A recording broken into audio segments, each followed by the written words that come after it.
Mukunda Silks grand opening on 23rd November at Dilshuk Nagar. 1400 rupees sarees, 111 rupees fancy patto sarees, మీ సొంతం.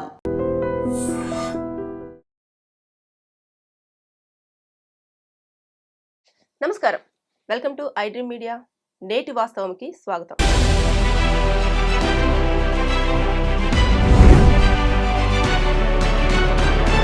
మన ముందు తోడు నీడ founder Rajeswaramma గారు ఉన్నారు. మనకున్న సొసైటీలో జరిగే ప్రతి ఒక్క విషయం మీద తనకున్న అవగాహన, అదేవిధంగా మనకు తెలియని విషయాలు కూడా ఆవిడని అడిగి తెలుసుకునే ప్రయత్నం చేద్దాం.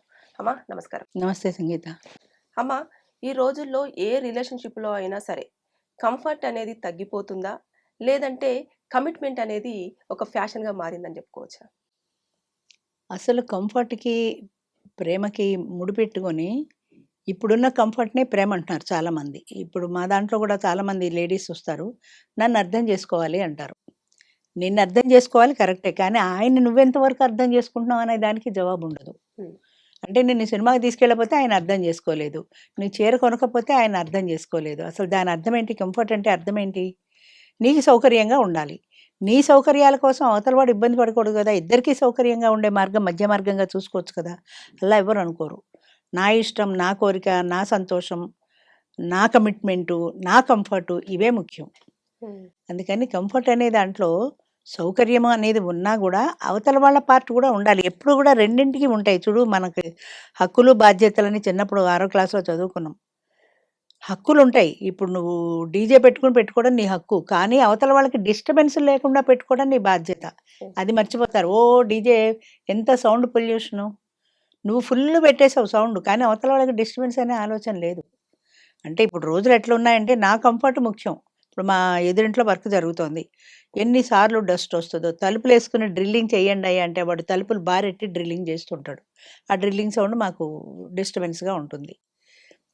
దుమ్ము ఉంటే తలుపేసుకుంటావు. ఎన్నిసార్లు నువ్వు తలుపేసుకుంటావు? మీరెందుకు తలుపేసుకోరంటే అస్తమానం ఎవరో ఒకరు వస్తూ పోతూ ఉంటారు కదా. వస్తూ పోతున్నప్పుడు తలుపు ఎందుకు తీసుకోలేరు అంటే వాళ్ళ కంఫర్ట్ వాళ్ళకి ముఖ్యం. తలుపు డర్రమని బారెట్టేస్తారు, వెళ్ళిపోతారు అంతే. అంటే నీ కంఫర్టే కానీ ఎదరవాళ్ళ కంఫర్ట్ గురించి ఆలోచించడం మానేశారు జనం. దానికే నా యాక్సెప్టెన్సు, నా లవ్వు, అది ఇది ఏదేదో మారుపేర్లు పెట్టుకున్నా కూడా వీళ్ళ ఉద్దేశం ఏంటంటే నేను కంఫర్ట్గా ఉండాలి మెయిన్. దాంతో బాధ్యతతో కూడిన కంఫర్ట్ ఉంటుంది అన్న విషయం మర్చిపోతున్నారు.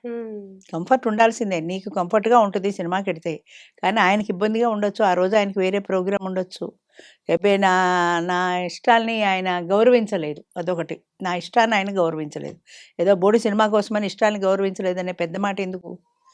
అంచేత కంఫర్ట్కి లవ్కి దానికి ముడిపెట్టకూడదు. కంఫర్టే, సౌకర్యం. కమిట్మెంట్ ఫ్యాషన్ అని చెప్పేసి కమిట్మెంట్ కూడా ఫ్యాషనే. కమిట్మెంట్ అంటే ఏంటి అసలు? నువ్వు ఒక మాట ఇచ్చి ఆ మాట మీద నిలబడి ఉండను. నేను ఆ మాటకి కమిట్ అయి ఉన్నాను, కట్టుబడి ఉన్నాను అని చెప్పడం. ఎంతమంది ఒక మాటకి కట్టుబడి ఉంటున్నారు? తెల్లారులేస్తే అన్ని అబద్ధాలే. 100కి 99 అబద్ధాలు ఉంటాయి, ఒకటే నిజం ఉంటుంది అందులో. ఎవరు మాటకి కట్టుబడి ఉంటున్నారు? ఎవరు లేరు. దానికి ఒక అందమైన పేరు పెట్టుకుంటారు, ఒక బ్రేకప్ అన్నట్టు. బ్రేకప్, ప్రతి విషయానికి బ్రేకప్ ఒక ఫ్యాషను. మేము బ్రేకప్ అయిపోయాం, మళ్ళీ నేను ఇంకొక బాయ్ ఫ్రెండ్ని వెతుక్కుంటున్నా, నేను ఇంకొక గర్ల్ ఫ్రెండ్ని వెతుక్కుంటున్నా. అంటే బ్రేకప్ అంటే ఏంటి అసలు? వీళ్ళలో లేనిది కొత్త వాళ్ళలో ఉంటుందనే గ్యారంటీ ఉందా? వాడు వానేస్తే మళ్ళీ ఇంకొకటితో బ్రేకప్, మళ్ళీ ఇంకొక లేడీతో బ్రేకప్. ఏంటి బ్రేకప్లు అసలు? పూర్వం ఏదో పెళ్లి చేసుకుంటే దానికి కట్టుబడి ఉండేవాళ్ళు. అందులో ఏదో స్త్రీకి స్వతంత్రం లేకపోయిందన్నారు, సరే ఓకే, కొంత ముందుకు వచ్చారు, అంతవరకు ఓకే. కానీ అది ముందుకు రావాల్సిన, ఎంత ముందుకు రావాలో అంత మానేసి దాని స్థాయి పెరిగిపోతే కష్టం కదా. అదేదో సినిమాలో చెప్తాడు, భార్యాభర్తలు ఇద్దరు సమానమే, భర్త కొంచెం ఎక్కువ సమానం అని. సమానం అంటే రెండు ఈక్వల్ ఉండాలి, అందులో హెచ్చు తగ్గులు ఉండకూడదు కదా. అంచేత అలా ఉంటాయి అన్నమాట. అది ఒక ఫ్యాషన్ అయిపోయింది. కమిట్మెంట్ అన్నది కూడా ఒక ఫ్యాషన్ అయిపోయింది తప్ప మాట కట్టుబడి ఉండాలనే నిజాయితీ ఎవరిలోనూ లేదు. మరి రిలేషన్షిప్ లో ఇలా అయితే చాలా కష్టం కదా అమ్మ. ఇప్పుడు ట్రావెల్ అవ్వాలి అంటే ఇద్దరి, అందుకే కదా బ్రేకప్లు వస్తున్నాయి. రిలేషన్షిప్ 6 నెలలు తిరగకుండా ఎందుకు బ్రేకప్లు వస్తున్నాయి అంటే అందుకే వస్తున్నాయి. ఒకళ్ళ పట్ల మేము ఇద్దరం అర్థం చేసుకుని మా జీవితాలు, మా పెళ్ళి, మా ఇష్టం అంటున్నారే. పూర్వం నిలబడ్డట్టు పెళ్ళిళ్ళు ఇప్పుడు ఎందుకు నిలబట్టాలా? ఇన్ని డైవర్స్ ఎందుకు అవుతున్నాయి? నా దగ్గరికి వచ్చే 52 ఏళ్ళకి డైవర్స్ అంటారు. 52 ఏళ్ళకి వాళ్ళకి పిల్లలు ఉంటారు. ఇంకా చిన్న పిల్లలు, పెళ్ళిళ్ళు కూడా కావు. ఆ పిల్లల వయసులో చిన్న చిన్న పిల్లల్ని పెట్టుకొని వాళ్ళని ఎలా మిస్ అవుతున్నావు? నీ భార్యని మిస్ అయ్యావు సరే, డైవర్స్ ఇచ్చుకున్నావు. కానీ పిల్లలు నీ పిల్లలు నీ రక్తం కదా, వాళ్ళని దూరం చేసుకుంటున్నావు కదా. అంతకంటే కొంచెం అడ్జస్ట్ అయ్యి భరించడానికి ఎందుకు ప్రయత్నం చేయరు? ప్రతి ఒక్కళ్ళు వాళ్ళకి ఫేవరబుల్గానే చెప్తారు. ఆమెను భరించడం కష్టం అండి, ఏదేదో నన్ను రాచి రంపాన పెట్టింది. ఆమె కూడా అలాగే చెప్తుంది ఆయన మీద. ఇందులో కరెక్ట్ ఉండవి 4, 5 ఉంటాయి. 40 ఉంటే 4, 5 ఉంటాయి. మిగతావన్నీ కూడా ప్రతి చిన్న విషయానికి నన్ను అర్థం చేసుకోలేదు, బ్రేకప్, డైవర్స్. ఓకే. ఇప్పుడు కంఫర్ట్ అని చెప్పేసి అంటున్నారు. అది తక్కువ అవ్వడానికి అంటే ఇప్పుడు ఎవరి కంఫర్ట్ వాళ్ళు చూసుకున్నప్పుడు అంతే. రిలేషన్‌షిప్ ఎందుకు? ఒక ఒక ఒక లేదు. బంధాన్ని బిల్డప్ చేసుకోవాలన్న ఆలోచన ఎందుకంటారు ముందు? అది బిల్డప్ చేసేవాళ్ళని ఆలోచన నిజంగా చెప్పాలంటే అంటే కొన్ని కొన్ని నిజాలు కఠినంగా ఉంటాయి గానీ ఎవరికీ నిజంగా ఆలోచన లేదమ్మా. హ్మ్. ఇప్పుడు పెళ్లి చేసుకుంటున్నారు. అది చివరిదాకా నిలబడదాము అనే ఉద్దేశం ఎవరికీ లేదు. పెళ్లి చేసుకుంటాం, కలిస్తే కంటిన్యూ అవుతాం, లేకపోతే బ్రేకప్ చెప్పుకుంటాం, డైవర్స్ తీసుకుంటాం. డైవర్సు ఇంకొక పెళ్లి అనే ఆప్షన్స్ ఎప్పుడైతే వచ్చాయో, ఇప్పుడు పరీక్షల్లో ఏబీసీలు ఇచ్చారనుకో, ఎనీ వన్ ఆఫ్ దెమ్ అంటే ఏ బాగా రాయగలమా, బి బాగా రాయగలమా, సి బాగా రాయగలమా చూసుకుంటాం, ఆప్షన్స్ ఉన్నాయి కాబట్టి. హ్మ్. హ్మ్. ఏమి లేవు, ఇది తప్ప నీకు వేరే ఆప్షన్ లేదంటే చచ్చినట్టు పడి ఉంటారు. అది లేకుండా ఆప్షన్స్ అనేవి వచ్చాయి కాబట్టి కాకపోతే డైవర్స్ తీసుకుంటాం, కాకపోతే ఇంకో పెళ్లి చేసుకుంటాం. ఇప్పుడు లివ్ ఇన్ రిలేషన్ ఒకటి కొత్తగా తగలబడింది. అందుకే లివ్ ఇన్ రిలేషన్లో ఉన్న పెళ్ళిళ్ళు అవ్వటాల ఇక్కడ. హుహు. ఎందుకంటే లివ్ ఇన్ రిలేషన్లో కంఫర్ట్ ఉంది. డైవర్స్ కోసం కోర్టుకు వెళ్ళి 10 ఏళ్ళు తిరగక్కర్లా, హాయిగా వదిలేయచ్చు, ఇంకొక లివ్ ఇన్ రిలేషన్లోకి వెళ్ళిపోవచ్చు. హ్మ్. లేదా డైవర్స్ ఇచ్చేసి మళ్ళీ ఇంకో పెళ్లి చేసుకుని మళ్ళీ డైవర్స్ గొడవ పడే బదులు హాయిగా లివ్ ఇన్ రిలేషన్లో ఇష్టమైన నాళ్ళు ఉంటాం, కష్టమైతే విడిపోతాం. లివ్ ఇన్ రిలేషన్లో మాత్రం ఎన్నాళ్ళు కలిసి ఉంటున్నారు, ఎన్ని సంవత్సరాలు ఉంటున్నారు. 2, 3 ఏళ్లతో మళ్ళీ అది బ్రేకప్. ఎందుకంటే వాడు నన్ను అర్థం చేసుకోలేదు, ఆమె నన్ను అర్థం చేసుకోలేదు. ఏమర్థం? పెడర్థం శార్థం తప్ప హ్మ్. చిన్న చిన్న వాటిల్లో అడ్జస్ట్ అవ్వడానికి ఎవరు యాక్సెప్ట్ చేయట్లా. ఇద్దరు యాక్సెప్ట్ చేయట్లా, ఒకళ్ళు అంటలా నేను. ఇద్దరు యాక్సెప్ట్ చేయట్లా. ఇవాళ సినిమా అంటే సినిమాయే, హ్మ్. హ్మ్. ఆయన కుదరదంటే కుదరదు, కుదరపోతే నాకు కుదరదు. అంతే, చిన్న చిన్న విషయాలకి గొడవ పడుతున్నారు తప్ప అమ్మ సర్దుబాటు లేని జీవితం ఎక్కడా ఎవ్వరికీ ఉండదు. ఇదైతే ఖాయం, 100కి 100 పాళ్ళు నిజం. హ్మ్. భార్యాభర్తల మధ్య కూడా సర్దుబాటు ఉంటేనే జీవితం వెళ్తుంది, లేకుంటే వెళ్ళదు. ఏదో కొట్టుకుంటుంటారు, తిట్టుకుంటుంటారు, ఇవాళ కొట్టుకుంటారు, రేపు కలుస్తారు. అలా కలిసి ఉండగలిగితేనే అది జీవితం అవుతుంది. లేదు నాకు గొడవ వచ్చేసింది, నేను రీల్స్ చూసుకుంటుంటే ఆయన తిట్టాడు, లేదా నేను రీల్స్ చేస్తే ఆయనకి ఇష్టం లేదు, ఇలాంటి చిన్న చిన్న తగాదాలు పెద్దవి చేసుకుంటుంటే ఎక్కడ ఏ రిలేషన్ నిలబడుతుంది చెప్పు? ఏ ఏ రిలేషన్ రిలేషన్ నిలబడదు. నిలబడదు. ఏ రిలేషను నిలబడదు. హ్మ్. చేత రిలేషను కమిట్మెంట్ అన్న తర్వాత మనం కట్టుబడి ఉండాలి. ఇప్పుడు పెళ్ళిళ్ళలో మంత్రాల్లో చెప్పిస్తారు, ధర్మేచ అర్థేచ కామేచ మోక్షేచ నాతి చరామి అని. హ్మ్. అంటే ఈ స్త్రీ చెయ్యి నేను ధర్మార్థ కామ మోక్షాల్లో విడువను అని అని మంత్రం చెప్తున్నావు, కానీ ఎంతవరకు నిలబడి ఉంటున్నావు? హ్మ్. ఆడ కమిట్మెంట్ ఏది? ఎంతవరకు ఆ మంత్రానికి అర్థం ఉంది? లేదు, నిలబట్టలేదు. అలాగే ఈమె అంతే, నిలబట్టలేదు, ఎవరు హ్మ్. నిలబట్టలేదు. ఓకే. అంచేత దానికి ఇప్పుడు వాల్యూ లేదు. కమిట్మెంట్ అనేది మీరు చెప్పినట్టుగా ఒక అర్థం చేసుకొని ఇద్దరు భార్యాభర్తలు కానివ్వండి, ఒక బంధంలో కానివ్వండి, అవును, వారు కమిట్మెంట్ బాధ్యతతో అవును, యుతంగా ఉండాలి అని అవును, చెప్పింది. అవును. మామూలుగా ఫ్యాషన్‌గా ఇప్పుడు యూత్ కమిట్మెంట్ అనంటే నువ్వు నాకు కమిట్మెంట్ ఇస్తావా అనేది ఇంకొక అర్థంలోకి వస్తుంది. హ్మ్. అదిని ఫ్యాషన్‌గా కూడా తీసుకుంటున్నారా ఈ రోజుల్లో? ఇంకొక అర్థంలో వస్తే ఖచ్చితంగా అది ఫ్యాషన్‌గా తీసుకోవడమే. దానికున్న అర్థాన్ని మార్చేసి మనకు కన్వీనియంట్‌గా ఉన్న అర్థం మనం పెట్టుకుంటే దానికి అర్థమేముంది ఇంకా? హ్మ్. వాళ్ళకి కావాల్సిన అర్థం వాళ్ళు తీసుకుంటున్నారు అంతే. అంతే అంతే. కదా! హ్మ్. అదే బేసిక్‌గా కమిట్మెంట్ అంటే బాధ్యత. అంతే. అంటే ఒక బాధ్యత. నేను రెస్పాన్సిబిలిటీ. ఒక మాట చెప్పాక నేను కట్టుబడి ఉన్నాను అన్నప్పుడు నేను కమిట్ అయ్యాను అంటారు. అంటే ఆ మాటకి కట్టుబడి ఉన్నాను అని హ్మ్. అర్థం. హ్మ్. ఆ మాటకి కట్టుబడి ఉండాలి. కమిట్ అయ్యానంటే కట్టుబడి ఉండడం. ఉన్నాను అని అర్థం. అది జరగట్లేదు గదా! కమిట్ అయ్యాను మాట అయితే చెప్తున్నారు గానీ ఎంతమంది చేస్తున్నారు అలా? హ్మ్. ఎక్కడా జరగట్లేదు. మాట వేరు, ఆచరణ వేరు. మనోవాక్కాయ కర్మలు అంటారు. అంటే మనసు, వాక్కు, చేసే పని 3 ఒక్కటిగా ఉండాలి అని. అంటే మనసు అదే ఆలోచించాలి, వాక్కులో అదే మాట్లాడాలి, కర్మలో అదే చెయ్యాలి. అబద్ధం ఆడను అని మనసులో నిశ్చయం చేసుకుంటే, అబద్ధం ఆడను అనే మాట చెప్తే అబద్ధం ఆడకుండానే ఉండాలి. ఓకే. ఈ 3 మనోవాక్కాయ కర్మలు అంటారు. త్రికరణ శుద్ధిగా అని చెప్తారు మనకి చెప్పేటప్పుడు. త్రికరణ అంటే ఈ 3. ఈ మూడింట్లో ఎంతమంది నిలబడి ఉంటున్నారు? మనసులో ఒక మాట ఉంటుంది, పైకి ఒకటి చెప్తారు, చేసేది ఇంకోటి చేస్తారు. హ్మ్. అంతే. అమ్మ ఈ మధ్య కాలంలో ఒకరినొకరు అర్థం చేసుకోవడం అనేది చాలా వరకు తగ్గిపోయింది. ఏమనంటే ఫోను చేతిలో ఉంది కాబట్టి రీల్స్ చేసుకోవడం, ఆ రీల్స్ కింద వచ్చిన లైక్స్ కానివ్వండి, కామెంట్స్ కానివ్వండి, వాటిని అర్థం చేసుకుంటున్నారే తప్పించి, పక్కనున్న పార్ట్నర్‌ని అర్థం చేసుకోవడంలో మాత్రం విఫలమవుతున్నారు. ఎందుకని? ఏం చేతంటే పక్కనున్న పార్ట్నర్ కంటే ఇంట్రెస్ట్ లైక్స్ మీద, రీల్స్ మీద ఎక్కువుంది. మన మనసు ఎటు ఇంట్రెస్ట్ చూపిస్తే అటే కాన్సంట్రేట్ చేస్తాం సహజంగానే. అంచేత వాళ్ళ దృష్టంతా రీల్స్ మీద, దాని మీద వచ్చే కామెంట్స్ మీద, వాటి మీదే ఉంది గానీ, పక్కనున్న మనిషి మీద లేదు. ఈవిడ ఫోన్ చేసుకుంటూ వడ్డిచ్చిందనుకో రీల్స్ చూసుకుంటూ, ఆయనకు ఒకటి వైపు ఒకటేసింది. ఆయన ఇసుక్కుంటాడు. అక్కడి నుంచి కోపం వస్తుంది. అంటే ఈ రీల్స్ చూడ్డానికి కూడా ఒక టైం పెట్టుకో. ఈ ఖాళీగా ఉన్న టైంలో ఒక గంటో, 2 గంటలో పెట్టుకో. ఆ టైంలో మాత్రమే చూడు. మిగతా టైంలో బంద్ చెయ్యి. హ్మ్. అసలు బంద్ చేయడం అన్న ప్రసక్తే లేదు. ఎంత ఎడిక్షన్ అయిపోయిందంటే ఇలా కొన్నాళ్ళకి ఈ వేలు ఇలా అయిపోతదేమో అనుకుంటాను నేను. అంతలాగా చూస్తూనే ఉంటారు. రోడ్డు మీద నడుస్తుంటే చూస్తుంటారు. ఎదురు వాళ్ళకి డాష్ కొడతారేమో కూడా తెలీదు. ఇలా చూస్తుంటారు. మధ్యలో చూస్తుంటారు. నాకెవడైనా ఎదురైతే ఆగిపోతాను నేను. వాడొచ్చి ఢీ కొడతాడేమో అని తెలియగాని. చూసన్నా పక్కకెళ్తాడని. అంచేత అదొక ఎడిక్షన్ అమ్మా, ఇంతకంటే ఏం లేదు. అందరూ డ్రైవర్ నుంచి, క్లాస్ 4 నుంచి కోటీశ్వర్ల వరకు అందరికీ ఇదే ఎడిక్షన్. హ్మ్. ఫోనే ఎడిక్షన్. దాని మీద ఉండే ఇంట్రెస్టు, రీల్స్ మీద ఉండే ఇంట్రెస్టు ఇంక దేని మీద ఉండదు. ఆ రీల్స్ చేసే వాళ్ళకి. అది చెయ్యని వాళ్ళు ఉన్నారనుకో, వాళ్ళేదో ఒకటి మిగతా విషయాలు చూసుకుంటూ ఉంటారు. ఏయో యూట్యూబ్‌లో వచ్చేవో ఇంకోటో చూసుకుంటూ ఉంటారు. ఓకే. ఇప్పుడు కామెంట్ ఒకటి పెట్టినప్పుడు దానికి రెస్పాండ్ అవుతూ ఉంటారు కదమ్మా! అవును. అంటే అది సాడ్ గానో, లేకపోతే హ్యాపీ గానో, లేకపోతే న్యూట్రల్ గానో సంథింగ్ అవుతారు. మరి పక్కనున్న పర్సను మన కోసం ఇక్కడ టైం వెచ్చించి, మన కోసం ఎమోషనల్‌గా బాధపడుతున్నారు అనేది మాత్రం ఎందుకు కాలిక్యులేషన్ చేయలేకపోతున్నారు? అంటే ఈ రీల్స్ ఇదంతా పక్కన పెట్టేస్తే, ఈ బంధంలో ఉన్న మిస్‌కమ్యూనికేషన్ ఎట్లా ఫుల్‌ఫిల్ ఈ అవుతుందంటారు? మిస్‌కమ్యూనికేషన్ ఎందుకొస్తోంది అంటే దీనివల్లే గదా! ఈ రీల్స్ వల్లే గదా వస్తోంది. హ్మ్. ఇందులో ఉండే కామెంట్స్‌ని చూడడంలో వస్తుంది. వాడు కామెంట్ చాలా బాగా చెప్పారండి మీరంటే ఐసయిపోతారు. వాడెవడో ఏదో కామెంట్ చేస్తే దానికి చాలా బాధపడతారు. అంటే దీని మీదుండే రియాక్షను అసలు వ్యక్తి అక్కడ బాధపడుతున్నాడన్న దాని మీద ఉండట్లా. ఎందుకంటే వాళ్ళ మనసంతా దీని మీద ఉంది గానీ దాని మీద లేదు. అంచేత నీ మనసుని నువ్వు కంట్రోల్ పెట్టుకోగలిగితే అప్పుడు అవతల వ్యక్తి మీద కాన్సంట్రేట్ చేయగలుగుతావు. ఆ దిక్కుమాల రీల్స్‌లో ఒకడు 1000 మందిలో ఒకడు బాగుందండి అంటే నీకేం కలిసొచ్చింది? హ్మ్. ఈ కూర బాగుందని భర్త చెప్తే ఉండే ఆనందం అందులో ఉంటుందా అంటే ఇందులోనే ఉంటది. బాగుందన్న భర్త చెప్పిన దాంట్లో ఉండదు. ఉండదు. ఎందుకంటే ఇదొక అడిక్షన్ కాబట్టి. హ్మ్. అలా కాకుండా అవతల వ్యక్తి మీద కూడా నువ్వు కాన్సంట్రేట్ చేయగలిగితే, ఆ వ్యక్తి ఉన్నంత సేపు ఆ పరిసరాల్లోనే ఉంటూ, ఆయనకు అందుబాటులో ఉంటూ, పిలిస్తే పలికే స్థాయిలో నువ్వుంటే, ఆయన ఏదైనా చెప్పాలనుకుంటే అది షేర్ చేసుకోగలిగితే, ఆనందాన్ని ఇద్దరూ కలిసి పంచుకుంటే ఆనందం రెట్టింపవుతుంది. హ్మ్. ఇప్పుడు ఏదైనా రీల్స్ వస్తాయనుకో, మా వారు గూడా ఎప్పుడైనా ఏదైనా ఉంటే చూపిస్తారు.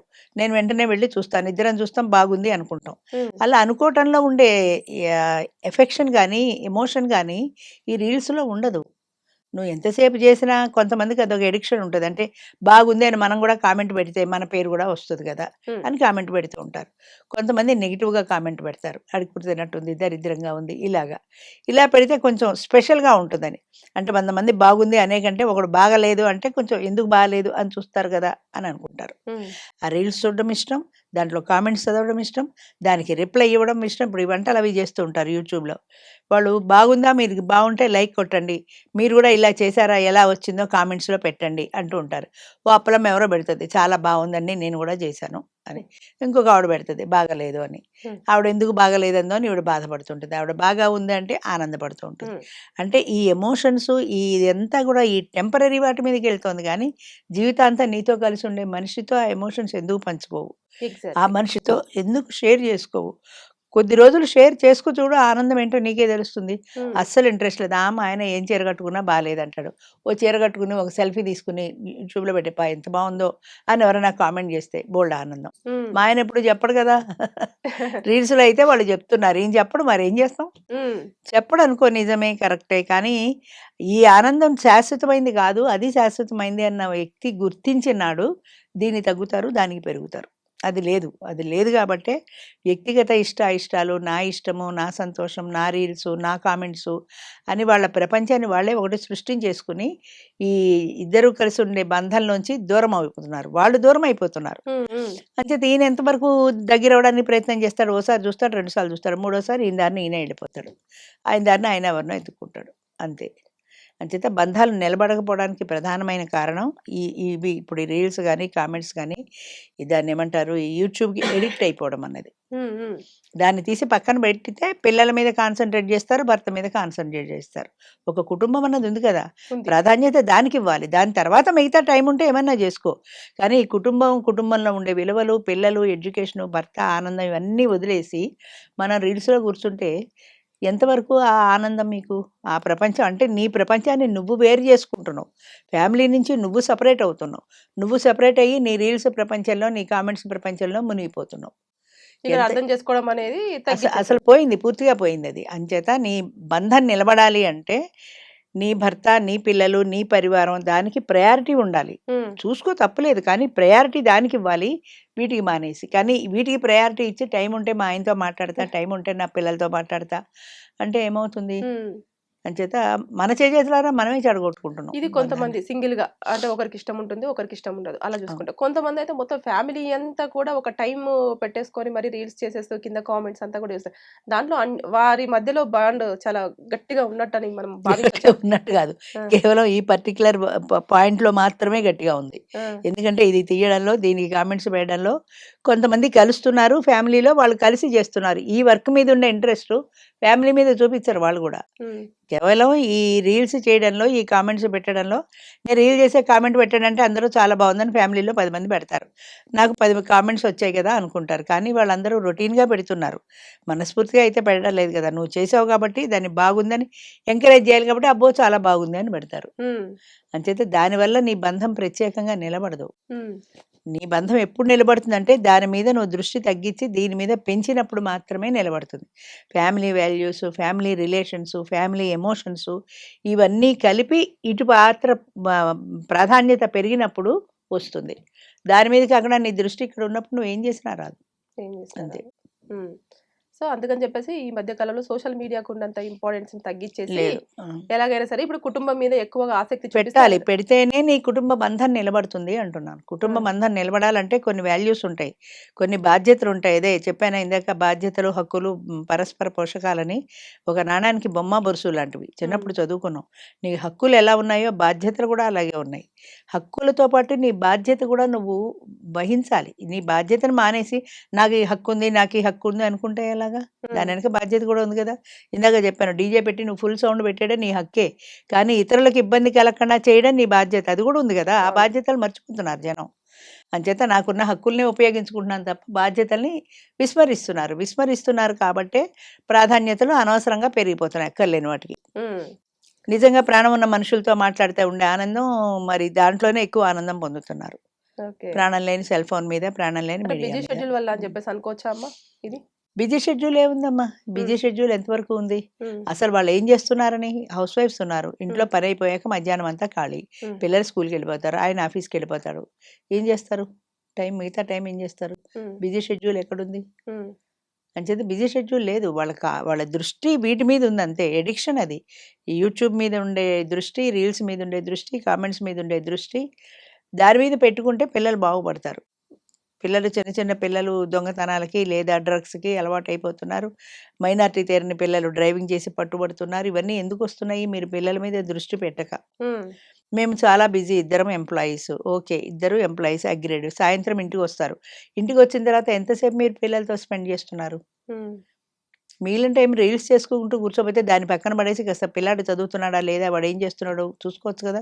ఇప్పుడు తగలబడి ఎవరి రూమ్స్ వాళ్ళకి అయిపోయాయి. ఆ పిల్లాడు తలపేసుకుని కూర్చుంటాడు రూమ్లో. వాడు ఏం చేస్తున్నాడో, వాడు ఏ క్రైమ్ సీన్లు చూస్తున్నాడో మనకి తెలియదు. వీళ్ళు వేరు, వాడు వేరు. మహా అయితే చూస్తే టీవీ చూస్తారు. అది కూడా మారిపోయింది. ఎవరి సెల్ ఫోన్లో వాళ్ళు చూసుకుంటారు. ఎందుకంటే ఒకే విషయాన్ని అందరూ కామన్గా చూడరు కాబట్టి. ఒకే ఎపిసోడ్, ఒకే సీరియల్లో అందరూ చూడరు. వీళ్ళకి ఇష్టమైంది వీడు చూసుకుంటారు, వాడికి ఇష్టమైంది వాడు చూసుకుంటాడు. వాడు అంటే ఎవరిని వారు అర్థం చేసుకోవడంలోనే బిజీగా ఉన్నారు తప్పించి పక్కన వాళ్ళని అర్థం చేసుకోవడంలో ఎవ్వరికి అసలు ఇంట్రెస్ట్ లేదు. మెయిన్ ఇంట్రెస్ట్ ఉంటే ఏదో ఒకటి మార్గం ఆలోచిస్తారు. అసలు ఇంట్రెస్టే లేదు. ఇంకొకళ్ళని అర్థం చేసుకోవడంలో ఇంట్రెస్ట్ లేదు. నన్ను అవతలవాడు అర్థం చేసుకోలేదు అని చెప్పడం మాత్రం తెలుసు. నన్ను అవతలవాడు అర్థం చేసుకోలేదు. కానీ నువ్వెంతవరకు అవతలవాడిని అర్థం చేసుకున్నావు అన్న ప్రశ్న ఎవరు వేసుకోరు. మన దాకా వస్తే గానీ వచ్చినా కూడా తెలియట్లేదు. అదే వచ్చినా కూడా తెలియట్లే. ఎన్నాళ్ళు ఆ భర్త ఈవిడ టైం ఇవ్వకపోతే ఎదురు చూస్తాడు. ఆటోమేటిక్గా ఇంకో గర్ల్ ఫ్రెండ్కి షిఫ్ట్ అయిపోడా? తనకి ఎక్కువ టైం పెట్టే గర్ల్ ఫ్రెండ్ మీద షిఫ్ట్ అయిపోతాడు ఆటోమేటిక్గా. అప్పుడు నువ్వు మరో మొత్తం అంటే ఏం లాభం? అంచేత ముందుగా జాగ్రత్త పడాలి కదా. అది ఆ జాగ్రత్తలు ఉండకపోతే, ప్రయారిటీ ఫ్యామిలీకి ఇవ్వకపోతే, ఈ మీడియాకి, ఈ యూట్యూబ్లకి ఇచ్చుకుంటూ వస్తే జరిగేది అదే. ఎవరికైనా అంతే. అమ్మా, ఏదన్నా బంధంలో అది బ్రేకప్ అయిపోయింది అని అంటే ఇంకొక రిలేషన్షిప్ లోకి వెంటనే వెళ్ళిపోతున్నారు.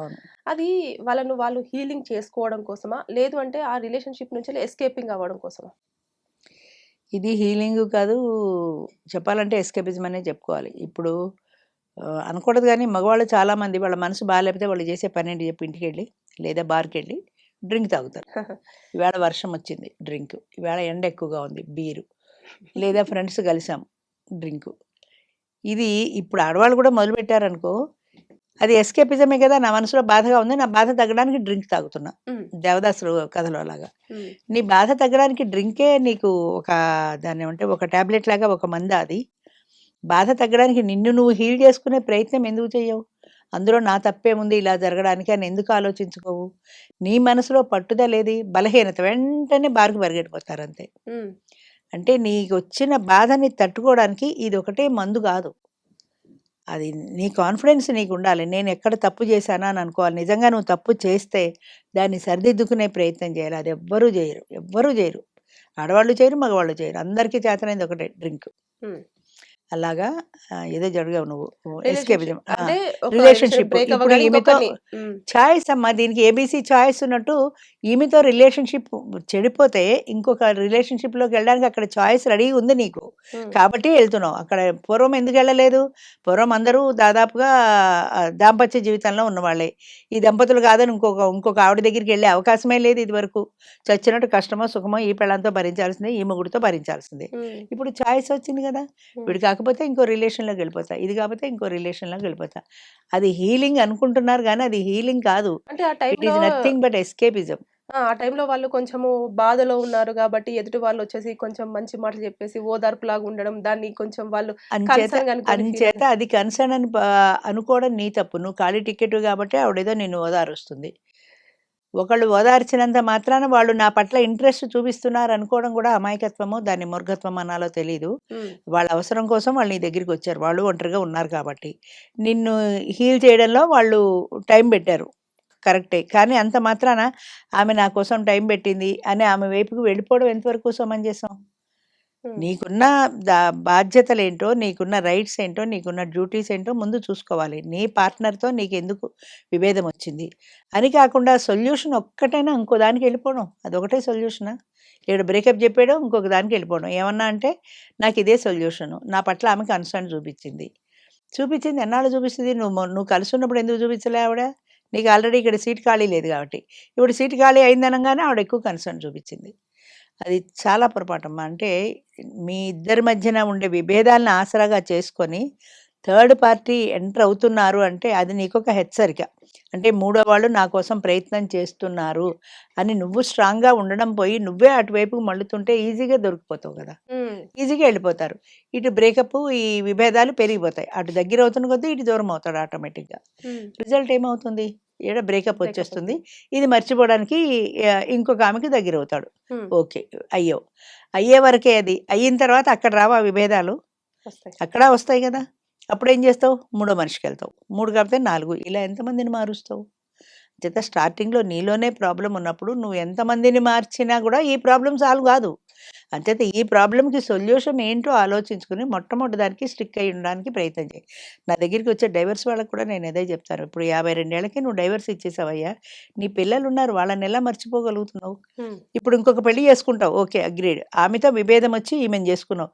ఈమె ఎంత పర్ఫెక్ట్ అనే గ్యారంటీ నీకుందా? నువ్వేం తెలుసు? ఈమె ముక్కు ముఖం చూసావు, ఏదో చదువుకుందన్నావు, చేసుకున్నావు. ఈమె మెంటాలిటీ నీకు తెలీదు. నువ్వు 4 నెలలు కాదు 4 ఏళ్ళు మాట్లాడినా మెంటాలిటీస్ ఎవరికీ అర్థం కావమ్మా. ఎందుకంటే 2, 3 గంటలు బయట కూర్చొని మాట్లాడుకునేటప్పుడు అందరికీ స్వీట్ నథింగ్సే ఉంటాయి. 24 అవర్స్ కలిసి ఇంట్లో జీవించడం మొదలుపెట్టిన తర్వాతనే వస్తాయి డిఫరెన్సెస్ అనేవి. ఎందుకంటే ఒకళ్ళ మీద ఒకళ్ళు రైట్ ఫీల్ అవుతారు. ఎంత లివ్ ఇన్ రిలేషన్‌లో ఉన్నా సరే ఒక రైట్ ఉంది నాకు, నేను ఆయనతో కలిసి ఉంటున్నాను అన్న ఇది వస్తుంది. తర్వాత ఈ 24 అవర్స్ కలిసి ఉండడంలో ఇంత లేట్ ఎందుకు వచ్చావు, వాళ్ళతో ఎందుకు మాట్లాడావు, వీళ్ళతో ఎందుకు, ఇవన్నీ వచ్చేస్తాయి.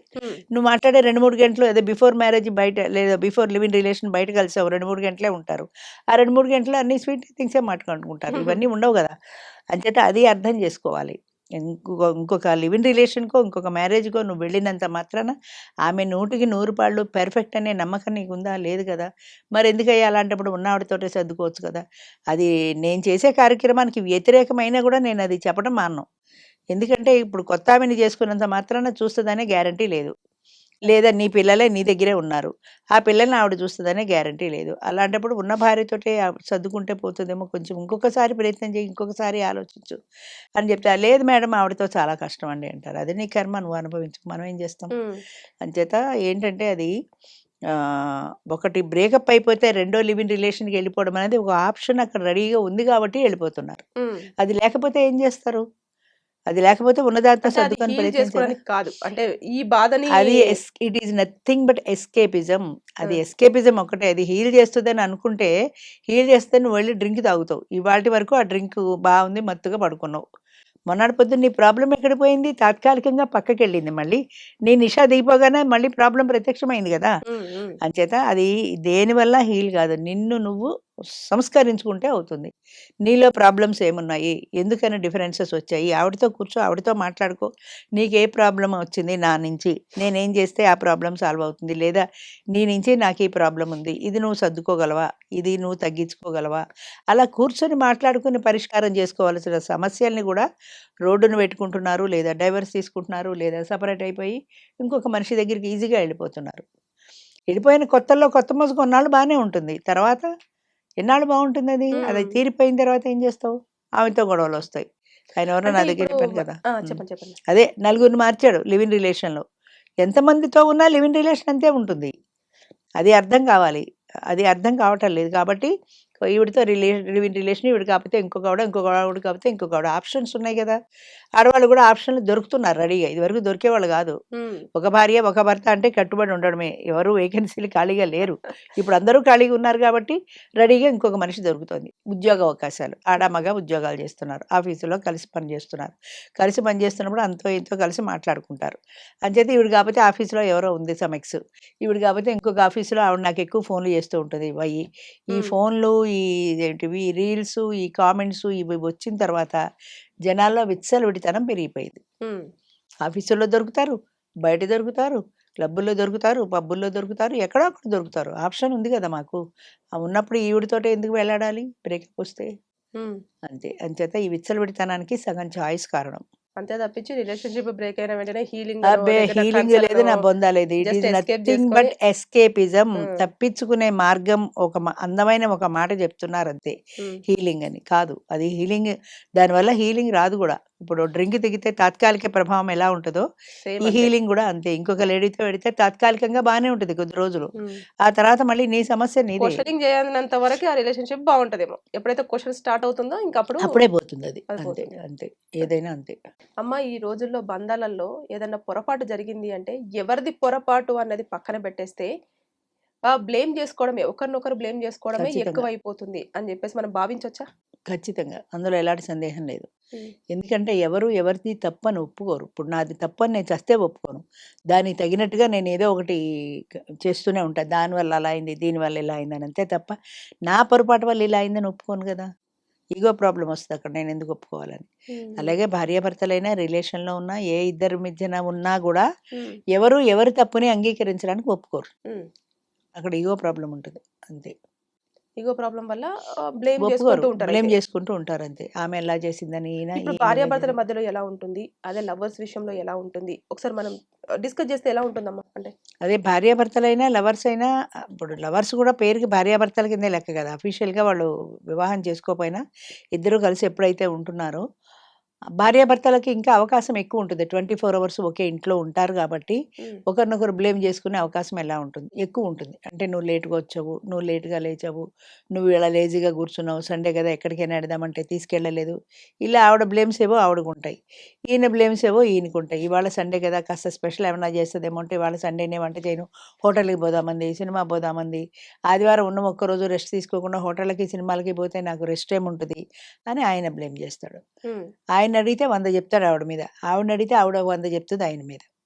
అంచేత ఇవి ఒకరినొకరు బ్లేమ్ చేసుకోవడం అంటే, ఎవరి తప్పు వాళ్ళు యాక్సెప్ట్ చేయకపోవటం మెయిన్‌లీ. హ్మ్. ఎవరి తప్పు వాళ్ళు యాక్సెప్ట్ చెయ్యరు కాబట్టి, ఆ నెపం ఇంకొకళ్ళ మీద రుద్దేస్తారు. ఇప్పుడు ఇది బాగా ఎక్కువైంది. ఎందుకంటే ఎవరి తప్పు వాళ్ళు ఒప్పుకోవడానికి ఎవ్వరు ఇష్టపడల. మా పని మనిషి ఉంది. ఇవాళ పొద్దున ఆ చీర అలా మడత పెట్టావేంటి? కింద పడిపోయింది. కనీసం ఆ జాకెట్ తీసి సరిగ్గా పెట్టొద్దా అంటే, అది పడిపోయిందమ్మా తర్వాత పెడదామని పెట్టలా. తర్వాత ఎందుకు ఇప్పుడే పెట్టొచ్చు, తర్వాత మర్చిపోతావు కదా! అంటే, కింద పోచా చేశాను కదమ్మా! ఆ తడిలో ఎండడం ఎందుకనంటే, జవాబు రెడీగా ఉంటది తప్ప, ఈ పని మనం చేయలేదని ఒప్పుకోరు వాళ్ళు. హ్మ్. అది పోనీ తర్వాత పెడితే నువ్వు ఊరుకున్నావు అనుకో, తర్వాత వేరే పనిలో పడుతుంది, మర్చిపోతుంది.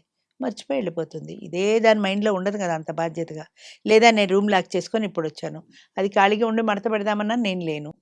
అప్పుడు రేపేముంటది, మీరే కదమ్మా రూమ్ లాక్ చేసుకెళ్లారు, ఎలా మడత పెడతాను అని నన్ను ఎదురు ప్రశ్నిస్తుంది. ఓకే. అంచేత ఏదైనా సరే ఎవరి తప్పు వాళ్ళు యాక్సెప్ట్ చేయడానికి క్లాస్ 4 నుంచి కోటీశ్వర్ల దాకా ఎవరు ఒప్పుకోరు. హ్మ్. కోటీశ్వర్లు అసలు ఒప్పుకోరు. హ్మ్. అంచేత ఎవరి తప్పు వాళ్ళు గుర్తిస్తే దిద్దుకుంటే సర్దుబాటు అవుతుంది. ఎవరు దిద్దుకోరు కాబట్టి ఎవరి దగ్గర సర్దుబాటు అవుతుంది అంతే ఇది. హ్మ్. ఎందుకనమ్మా అంటే ఇప్పుడు నేనొక తప్పు చేశాను. ఒప్పుకుంటే ఏమవుతుంది? ఆ ఇగో ఒకటి కొంచెం పక్కన పెట్టేసి బెటర్‌గా ఎందుకు పెట్టాలి? హ్మ్. ఎందుకు పెట్టాలి? ఇప్పుడు బంధం స్ట్రాంగ్ అవుతది గదమ్మా! బంధం ఎవడికి కావాలి? ఏదో పోతే ఇంకోటి రెడీగా ఉంది. హ్మ్. ఈ బంధమే కావాలనే నిసబేం లేదు. అయ్యో! దీనికే కట్టుబడి ఉండాలనే లేదు. నా ఇగో ఎందుకు తగ్గించుకోవాలి అన్నది మాత్రం ఎక్కువుంది. నా ఇగో హ్మ్. ఎందుకు తగ్గించుకోవాలి నేను? హ్మ్. ఇప్పుడు మాకు లిఫ్ట్‌లున్నాయి. ఓనర్స్ లిఫ్ట్ వేరు, సర్వెంట్ లిఫ్ట్ వేరు. సర్వెంట్ లిఫ్ట్‌లో సర్వెంట్లు కూడా వెళ్ళడానికి ఇష్టపడరు. అన్నీ ఒకటే. కాకపోతే దానికి ఆ పేరు పెట్టారు. వీటికి ఈ పేరు పెట్టారు అంతే తేడా. మేము సర్వెంట్ లిస్ట్‌లో ఎందుకెళ్ళాలి? హ్మ్. అది ఓనర్స్‌ది కదమ్మా! అందులో ఎలా పెడతాను? నేను రోజు యుద్ధం చేస్తాను. హ్మ్. ప్రతిరోజు నాకు యుద్ధమే. ఎందుకంటే సమస్య వాళ్ళు వచ్చినందుకు కాదు. వాళ్ళ కోసం నేను ఇక్కడ వెయిట్ చేస్తూ ఉండాలి. అది ఎక్కడో జీరోలో ఉంటుంది. వాడు జీరోలో ఎక్కుతాడు. 15 దాకా నేను ఆ పైకి వచ్చేదాకా నేను ఆగాలి కదా! లేదా నేను బయటికెళ్ళాల్సి ఉంటుంది. అర్జెంట్ పని లేదా ఓల్డ్ ఏజ్ నాకు యూరినల్స్ ప్రాబ్లమ్ వస్తది. నేను దిగాలి. వాడు మధ్యలో ఓ టిక్ నొక్కుతాడు. ఓ 7 ఫ్లోర్‌లోనో, 6 ఫ్లోర్‌లోనో. అక్కడ అది ఆగిపోతుంది. అది ఆగి వీడు ఎక్కి మళ్ళీ ఆ 1 మినిట్ కూడా నేను కంట్రోల్ చేసుకోవడం కష్టమే అవుతది కదా! అది వాళ్ళకి అర్థం కాదు. అర్థం కాదు. ఎందుకయ్యా ఇందులో వచ్చావంటే అది రావడం లేట్ అవుతదండి. లేట్ అయితే ఐఏఎస్ ఆఫీసర్‌వా నువ్వు? ఒక నిమిషం లేట్ చేయలేవా? చెయ్యరు. అంటే అంత యుద్ధం చేస్తే అప్పుడు దాంట్లోకెళ్తారు. లేదా మా సార్ ఇందులో కూడా ఎళ్ళొచ్చన్నారని నేను చెప్తాను. మీ సార్ ఎవరు ఎళ్ళొచ్చని చెప్పడానికి? హ్మ్. ఏది ఆయన దగ్గర నుంచి ఓ పర్మిషన్ కాగితం పెట్టుకో. హ్మ్. ఆధార్ కార్డ్‌లో అది కూడా చూపించు. హ్మ్. మా సార్ ఎళ్ళొద్దని చెప్తారు. అబద్ధమే చెప్తారు గానీ నిజం చెప్పరు. వాళ్ళ సార్ కూడా చెప్పడు. ఆ సో, సంగతి నాకు ఒప్పుకోరు తెలుసు. వాళ్ళింక అంతే. అంతే ఒప్పుకోవడానికి ఏంటి ప్రాబ్లమ్? హ్మ్. క్లాస్ 4లో 10థ్ క్లాసు 5 క్లాసులు చదవని వాళ్ళకి కూడా ఆ ఇగో ఉంటది. హ్మ్. ఒప్పుకోరు. హ్మ్. తప్పని ఒప్పుకోరు. ఇప్పుడు మనం ఇది మ్యారేజ్ విషయంలో చూసేసుకుంటే వాళ్ళు అడ్జస్ట్ అవ్వడమో లేకపోతే ఇంకా సరే పోనీలే ఈయన ఇంతే లేకపోతే ఈమె ఇంతే అని చెప్పేసి కొంచెమన్నా వాళ్ళు ఒక మైండ్‌కి ఒకటి సర్ది సర్దుకుంటారు. చెప్పుకుంటారు. అవును. కానీ రిలేషన్‌షిప్‌లో ఉండదు. చూసేసుకుంటే అమ్మ ఉండదు. ఇప్పుడు అదేమంటే అమ్మాయి గానివ్వండి, అబ్బాయి గానివ్వండి కొంచెము అటు ఇటుగా మిస్టేక్ అయిపోయింది. ఒకవేళ వాళ్ళిద్దరు విడిపోవాలి ఛాన్స్ వచ్చిందనుకోండి. ఫస్ట్ వాళ్ళు టార్గెట్ చేసేది క్యారెక్టర్. ఎందుకని? ఈజీ గదా! హ్మ్. ఎందుకంటే క్యారెక్టర్ అసాసినేషన్ అనేది it is very easy to anybody. కోర్ట్‌లో గాని, బయట గాని ఆమె క్యారెక్టర్ మంచిది కాదని చెప్పడం తేలిక. అంటే కోర్ట్‌లో అయితే ప్రూవ్ చేయాలి. ప్రూఫ్ చూపించాలి. ఇక్కడ ఆమె క్యారెక్టర్ మంచిది కాదని 10 మందితో చెప్తే చాలు వాళ్ళు 100 మందికి చెప్తారు. హ్మ్. చెప్పడం ఈజీ గదా! అది నువ్వు నా గురించి ఎందుకు చెప్పావు అని అడిగే రైట్ కూడా లేదు ఈమెకు. హ్మ్. ఎందుకంటే నువ్వు అలా చేసావు కాబట్టి ఇలా చేశానంటాడు. లేదా నేను చెప్పలేదంటాడు అసలు. వాడు ఎందుకన్నాడో నాకు తెలీదంటాడు. అలాగే క్యారెక్టర్ అసాసినేషన్ అనేది చాలా తేలిక. ముఖ్యంగా ఒకప్పుడు ఆడవాళ్ళ మీద ఉండేది ఎక్కువ. అంటే అది డైవర్స్ కావాలంటే ఆమెకు ఇది మెయింటెనెన్స్ ఇవ్వాలి కంపల్సరీగా. ఆమె మెయింటెనెన్స్ అడుగుతది. మెయింటెనెన్స్ ఇవ్వక్కర్లేకుండా ఆమె క్యారెక్టర్ మంచిది కాదని ప్రూవ్ చేస్తే మెయింటెనెన్స్ కూడా ఇవ్వక్కర్లేదని ప్రతి భర్త కూడా క్యారెక్టర్ మీద పెట్టేస్తాడు. ఆమె మంచిది కాదు. ప్రూవ్ చేయగలిగితే అదృష్టం ఉండి ప్రూవ్ చేయగలిగితే వాడు కేసు గెలుస్తాడు. ప్రూవ్ చేయలేకపోతే మెయింటెనెన్స్ పోతుంది. హ్మ్. అంచేత అంతేగాని ఒక వ్యక్తి మీద మనం ఒక నింద వేస్తున్నాము. ఇది నిజమా? ఇది నా కళ్ళతో నేను చూసానా? అని ఎవ్వరు అనుకోరు. అనిపించదు కూడా. వాళ్ళ మీద ఒక నింద వేయడమే ప్రధానం. ఇంకోటేంటంటే ఆ నింద వేయడం ద్వారా వాళ్ళని మానసికంగా డౌన్ చేయడం. అంటే వాళ్ళని కించపరచడం. వాళ్ళని బాధ పెట్టడం. అలా హ్మ్. బాధ పెట్టడం కోసమని ఆమె క్యారెక్టర్ మంచిది కాదు అంటారు. నిజంగా క్యారెక్టర్ మంచిది అయినా ఆవిడ బాధపడతది కదా! నన్నిలా అన్నారని. ఎందుకు మీ ఐ డ్రీమ్‌లోనే నేను ఒక పెళ్ళైన జంటది ఇంటర్వ్యూ ఇచ్చాను లాస్ట్ టైమ్ 'కిషన్ రావు గారు, రాణి' అని. అది చాలామంది మెసేజ్‌లు పెట్టారు. చాలామంది బావుందన్నారు. ఒకాయన పెట్టాడు. ఇదంతా ఒట్టి ఫేక్. ఇలాంటి ఫేకు పెట్టి జనాల్ని మోసం చేయొద్దు అని కామెంట్స్‌లో చూడుంటది. కామెంట్ పెట్టాడు. హ్మ్. అది చూస్తే నాకు నిజంగానే బాధ అనిపించింది. ఏది ఫేకు? మొగుడు పెళ్ళాం వాళ్ళు 3 ఏళ్ల నుంచి ఉంటున్నారు. వాళ్ళు 3 ఏళ్ల నుంచి ఉండడం ఫేకా? లేదా డబ్బులిచ్చి నేను బయట జనాల్ని తీసుకొచ్చానా? పబ్లిక్‌లో మాకు పెళ్ళయిందని ఎలా చెప్తారు ఎవరైనా? వాళ్ళు హ్మ్. పెళ్లి కాకపోతే. వాళ్ళు పెళ్ళయ్యి మా దగ్గరికొచ్చి మేము పెళ్లి చేసుకున్నాం, ఇలా ఉన్నామన్న ఫోటోలు కూడా ఉన్నాయి. కానీ ఇదంతా ఆయనకి నిజ నిర్ధారణ ఎంతమందికి చేయగలుగుతాను నేను? అంటే ఆ పెట్టడంలో ఆయన ఆనందం ఏంటి? ఇది నచ్చలేదు ఆయనకి. అలా పెళ్లి చేసుకోవడం ఆయనకి నచ్చలేదు. ఓకే. నచ్చలేదు. నీ నీ ఇష్టం నీది. నీకు ధైర్యం ఉంటే ముందుకు రా అని ఎన్ని మీడియాలో చెప్పాను నేను. నీ హ్మ్. ధైర్యం ఉంటే ముందుకొచ్చి వాదించి అది ఫేక్ నేను దానికి వెంటనే రిప్లై ఇచ్చాను. నీకు 25,000 ఇస్తా అది ఫేక్ అని నిరూపిస్తే. మళ్ళీ మాట్లాడడు. పెట్టేసాడు కూర్చున్నాడంతే. అది చూసిన తర్వాత 2 రోజుల దాకా నాకు నిద్రాహారాలు లేవు. అస్తమానం అదే గుర్తొస్తది. ఇలా అన్నాడు, ఇలా అన్నారు, ఇలా అన్నారని. హ్మ్. అంచేత ఒక మనిషిని బాధ పెట్టడానికి క్యారెక్టర్ మంచిది కాదనడం చాలా ఈజీ. హ్మ్. అంటే ఒకరు వదిలించుకోవాలనుకుంటే ఇది బెస్ట్ ఆప్షన్ అంటారు. Best option. కానీ అది వాళ్ళు ప్రూవ్ చేసుకోగలగాలి. ఆమె నాలాంటి తిక్కలదనుకో కోర్టులో కేసేస్తది. నా మీద ఇలా క్యారెక్టర్ అసాసినేషన్ చేశాడు, నన్ను ఇలాగ మోసం చేశాడని. హ్మ్. కోర్టుకెళ్ళాలి గదా! నీకెందుకొచ్చింది తలనొప్పి? అంటే చాలామంది వెళ్ళరు గాబట్టి, చాలామంది ఇలా అనేసి ఊరుకుంటారు అంతే. హ్మ్. ఒకడెవడో పెట్టాడు. ఇన్ని చెప్తది గానీ, ఈమె గూడా డబ్బున్నావిడనే పెళ్లి చేసుకుంది అని. అంటే డబ్బుల గురించి నేను చెప్తాను గదా! డబ్బు ప్రాధాన్యం కాదు అని. అందుకని ఈమె గూడా డబ్బున్నావిడనే పెళ్లి చేసుకుందన్నాడు. హ్మ్. అంతవరకే ఆయనకి తెలిసింది గానీ, ఆ డబ్బుతో నాకు సంబంధం ఉందా? నాకు అవసరం లేదని స్టాంప్ పేపర్ మీద రాసిచ్చేసాను ఆయనకి తెలుసా? ఇవన్నీ తెలియవు. ఓ మాట అనేసాడు కూర్చున్నాడంతే. ఇంత చెప్పింది గానీ, ఈమె గూడా డబ్బున్నావిడనే చేసుకుంది. ఆ! మరి ఏం చెప్పాలి? ఏం చెప్తే అర్థమవుతది? ఆయన నాకేమన్నా డబ్బిస్తున్నారా? "నువ్వు రా వచ్చి అడుగు మా ఇద్దరం ఉండగా ఆయన హ్మ్. ఏమన్నా చెప్తారేమో, అవును మా ఆవిడకి నా డబ్బులో వాటా ఉందని చెప్తారేమో. ఎందుకు అంటారు ఇలాంటి అబద్ధాలు? సో, అంటే ఇలాంటివన్నీ పొరపాట్లను ఒకరికొకరు పైన నెట్టుకోవడం వల్లనే బంధాలనేవి ఈ మధ్య కాలంలో అన్యోన్యంగా ఉండేవి మనకు కనిపించకుండా పోతున్నాయి అంటారు. పోతాయి. ఖచ్చితంగా. ఖచ్చితంగా పోతాయి. ఎందుకంటే ఒక మనిషి క్యారెక్టర్ అసాసినేషన్ అంటే అంత తొందరగా యాక్సెప్ట్ ఎక్సెప్ట్ చెయ్యరు చేయరు. అందరూ. హ్మ్. ఎవరు యాక్సెప్ట్ చేయలేరు.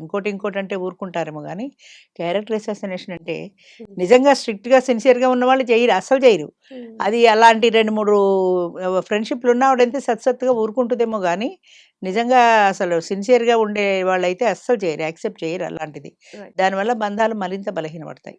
రైట్. ఖచ్చితంగా. అమ్మ, ఈ రోజుల్లో కొన్ని సందర్భాలలో మనం చూస్తుంటాం. ఫ్యామిలీ ప్రెషర్స్ వల్ల మ్యారేజెస్ జరుగుతున్నాయి. అవును. కానీ ఎమోషనల్ రెస్పాన్సిబిలిటీస్ వల్ల మాత్రం ఆ రిలేషన్‌షిప్ అనేవి చాలా త్వరగా బ్రేక్ అవుతున్నాం మనం చూస్తున్నాం. హ్మ్. ఎందుకని ఇలా జరుగుతుంది? ఇప్పటి కాలం ప్రకారం అసలు పెద్దలు కుదిర్చిన పెళ్ళిళ్ళనేవి చాలా తగ్గిపోయాయి. అక్కడక్కడ ఇంకా జరుగుతున్నాయి. అలా పెద్దలు కుదిర్చిన పెళ్ళిళ్ళలో ఏంటంటే, ఏదో ఒకళ్ళనొకళ్ళు చూసుకుంటారు. మహా అయితే 5 నిమిషాలు మాట్లాడుకుంటారు. వీళ్ళ ఎమోషన్స్ గురించిన డిస్కషన్స్ అక్కడ జరగవు. నీ ప్యాకేజ్ ఎంత? నా ప్యాకేజ్ ఎంత? నువ్వెక్కడ జేస్తున్నావు? నేనెక్కడ జేస్తున్నాను? ఇద్దరం కలిపి ఒకే దాంట్లోకి మనం షిఫ్ట్ అయితే కన్వీనియంట్‌గా ఉంటది గదా! ఇలాంటివేవో ఉంటాయి. మాట్లాడుకుంటారు. పెళ్ళయ్యి వచ్చిన తర్వాత సహజంగా లేడీస్ చాలా ఎమోషనల్ ఉంటారు. బై నేచర్ వాళ్ళు ఎమోషనల్‌గా ఉంటారు. కాబట్టి వాళ్ళు ఎక్కువ స్పెండ్ జేయాలి భర్తతో, ఎక్కువ టైం గడపాలి, కలిసి కాఫీ తాగాలి, కలిసి టీ తాగాలి, కలిసి భోంచేయాలి. ఇలా ఏవో వాళ్ళ ఎక్స్‌పెక్టేషన్స్ వాళ్ళకుంటాయి. కొన్ని సందర్భాల్లో అది సాధ్యం కాకపోవచ్చు. అది సాధ్యం కానప్పుడు వీళ్ళు గూడా సర్దుకోవాలి. ఏమో ఇవాళ ఆయనకి ఆఫీస్ ఎక్కువుంది, లేట్ వస్తానన్నారు, లేదా భోజనానికి రానన్నారు అని సర్దుకోవాలి. వీళ్ళేంటంటే ఇవాళ భోజనానికి రాలేదు, మేము కలిసి భోంచేయలేదు అన్న భావన వీళ్ళలో ఎక్కువవుతుంది. ఆ ఎమోషన్స్ ఎక్కువవుతాయి. అలాంటి వాటిని తగ్గించుకోనప్పుడు ఆ ఎమోషనల్ రిలేషన్ అనేది బీటలు వారే అవకాశం ఎక్కువుంటుంది.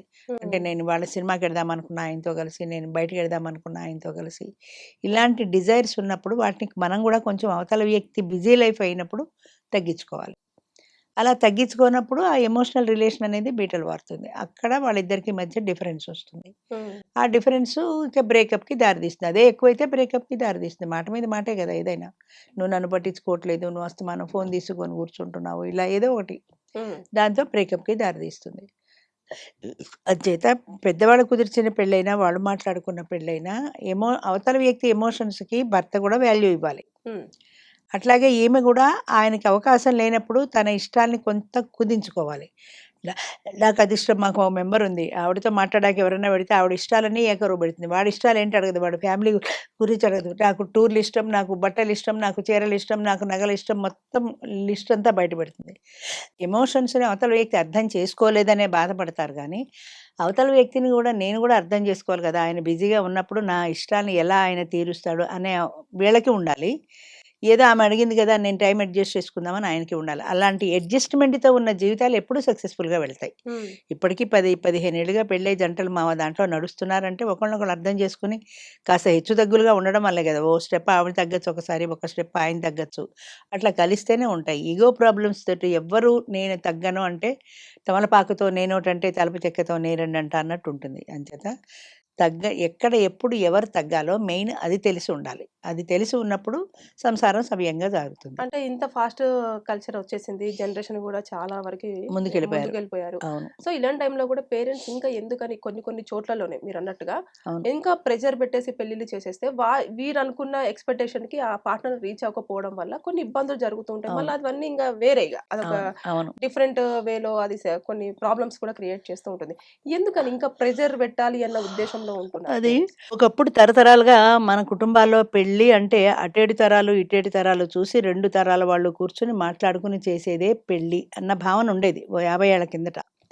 అది ఉమెన్ ఎడ్యుకేషన్ పెరిగిన తర్వాత, ఉద్యోగ అవకాశాలు పెరిగిన తర్వాత పెళ్ళి అంటే మా భార్యాభర్తలు మా ఇద్దరికి సంబంధించిన విషయమే. ఇందులో మీ ప్రమేయం లేదు అన్న భావన బాగా పెరిగిపోయింది. అంచేత చాలా వరకు ప్రెజెంట్ సిట్యుయేషన్‌లో ఏంటంటే వాళ్ళిద్దరూ ఇష్టపడుతున్నారు, వాళ్ళిద్దరూ మాట్లాడుకుంటున్నారు, వాళ్ళిద్దరూ పెళ్ళి అంటున్నారు.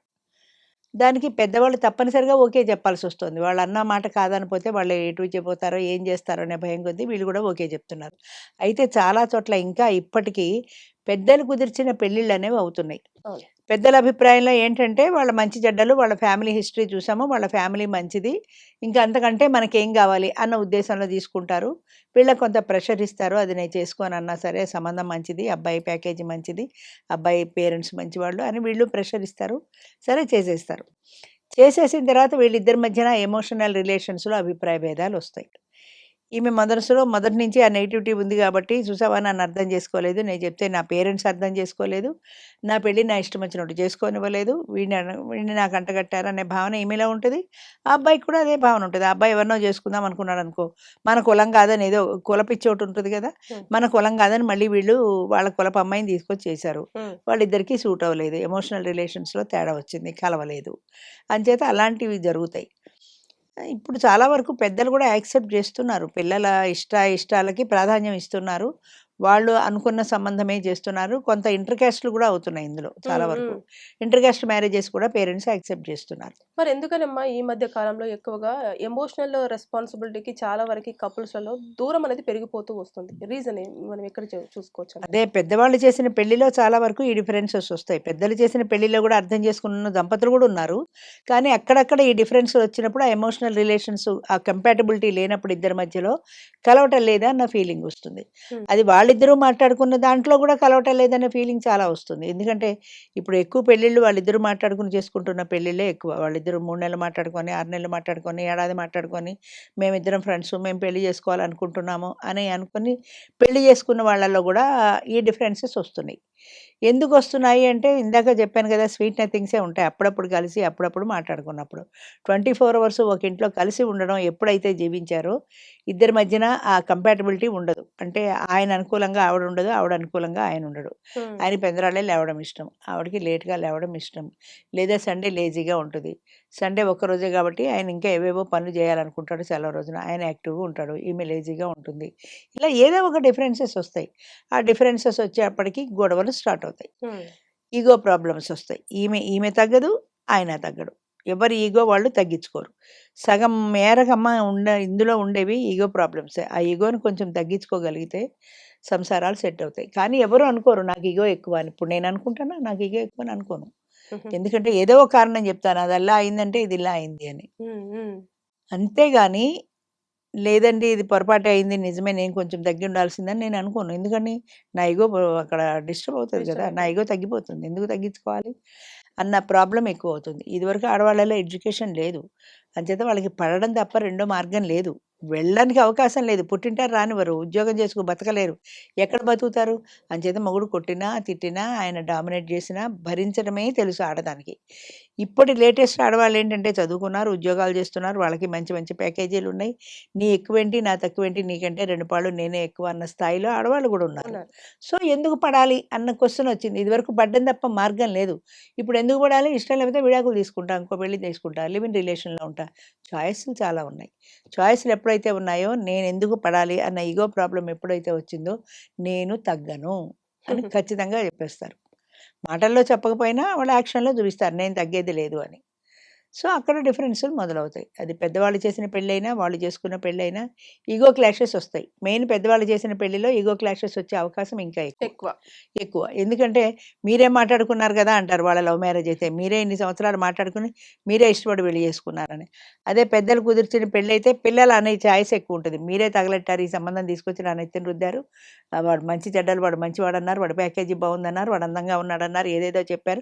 మా ఇద్దరికీ కంపాటబిలిటీ లేదు అని వీళ్ళు పెద్దవాళ్ళని బ్లేమ్ చేస్తారు. ఎవరు ఎవరిని బ్లేమ్ చేసినా చివర జరిగేదేంటంటే ఈగో క్లాషెస్ రావడం, బ్రేకప్ రావడం, మళ్ళా డైవర్సు, మళ్ళా పెళ్లి లేదా లివ్ ఇన్ రిలేషన్. అందుకనే ఫోర్సబుల్ మ్యారేజెస్ అనేవి కొంచెం అవాయిడ్ చేసేసి వాళ్ళ చాయిస్‌కి ఇస్తే బెటర్ అంటారు. బెటర్ ఎప్పుడు గూడా. ఎందుకంటే అందులో గూడా తేడాలొస్తున్నాయి.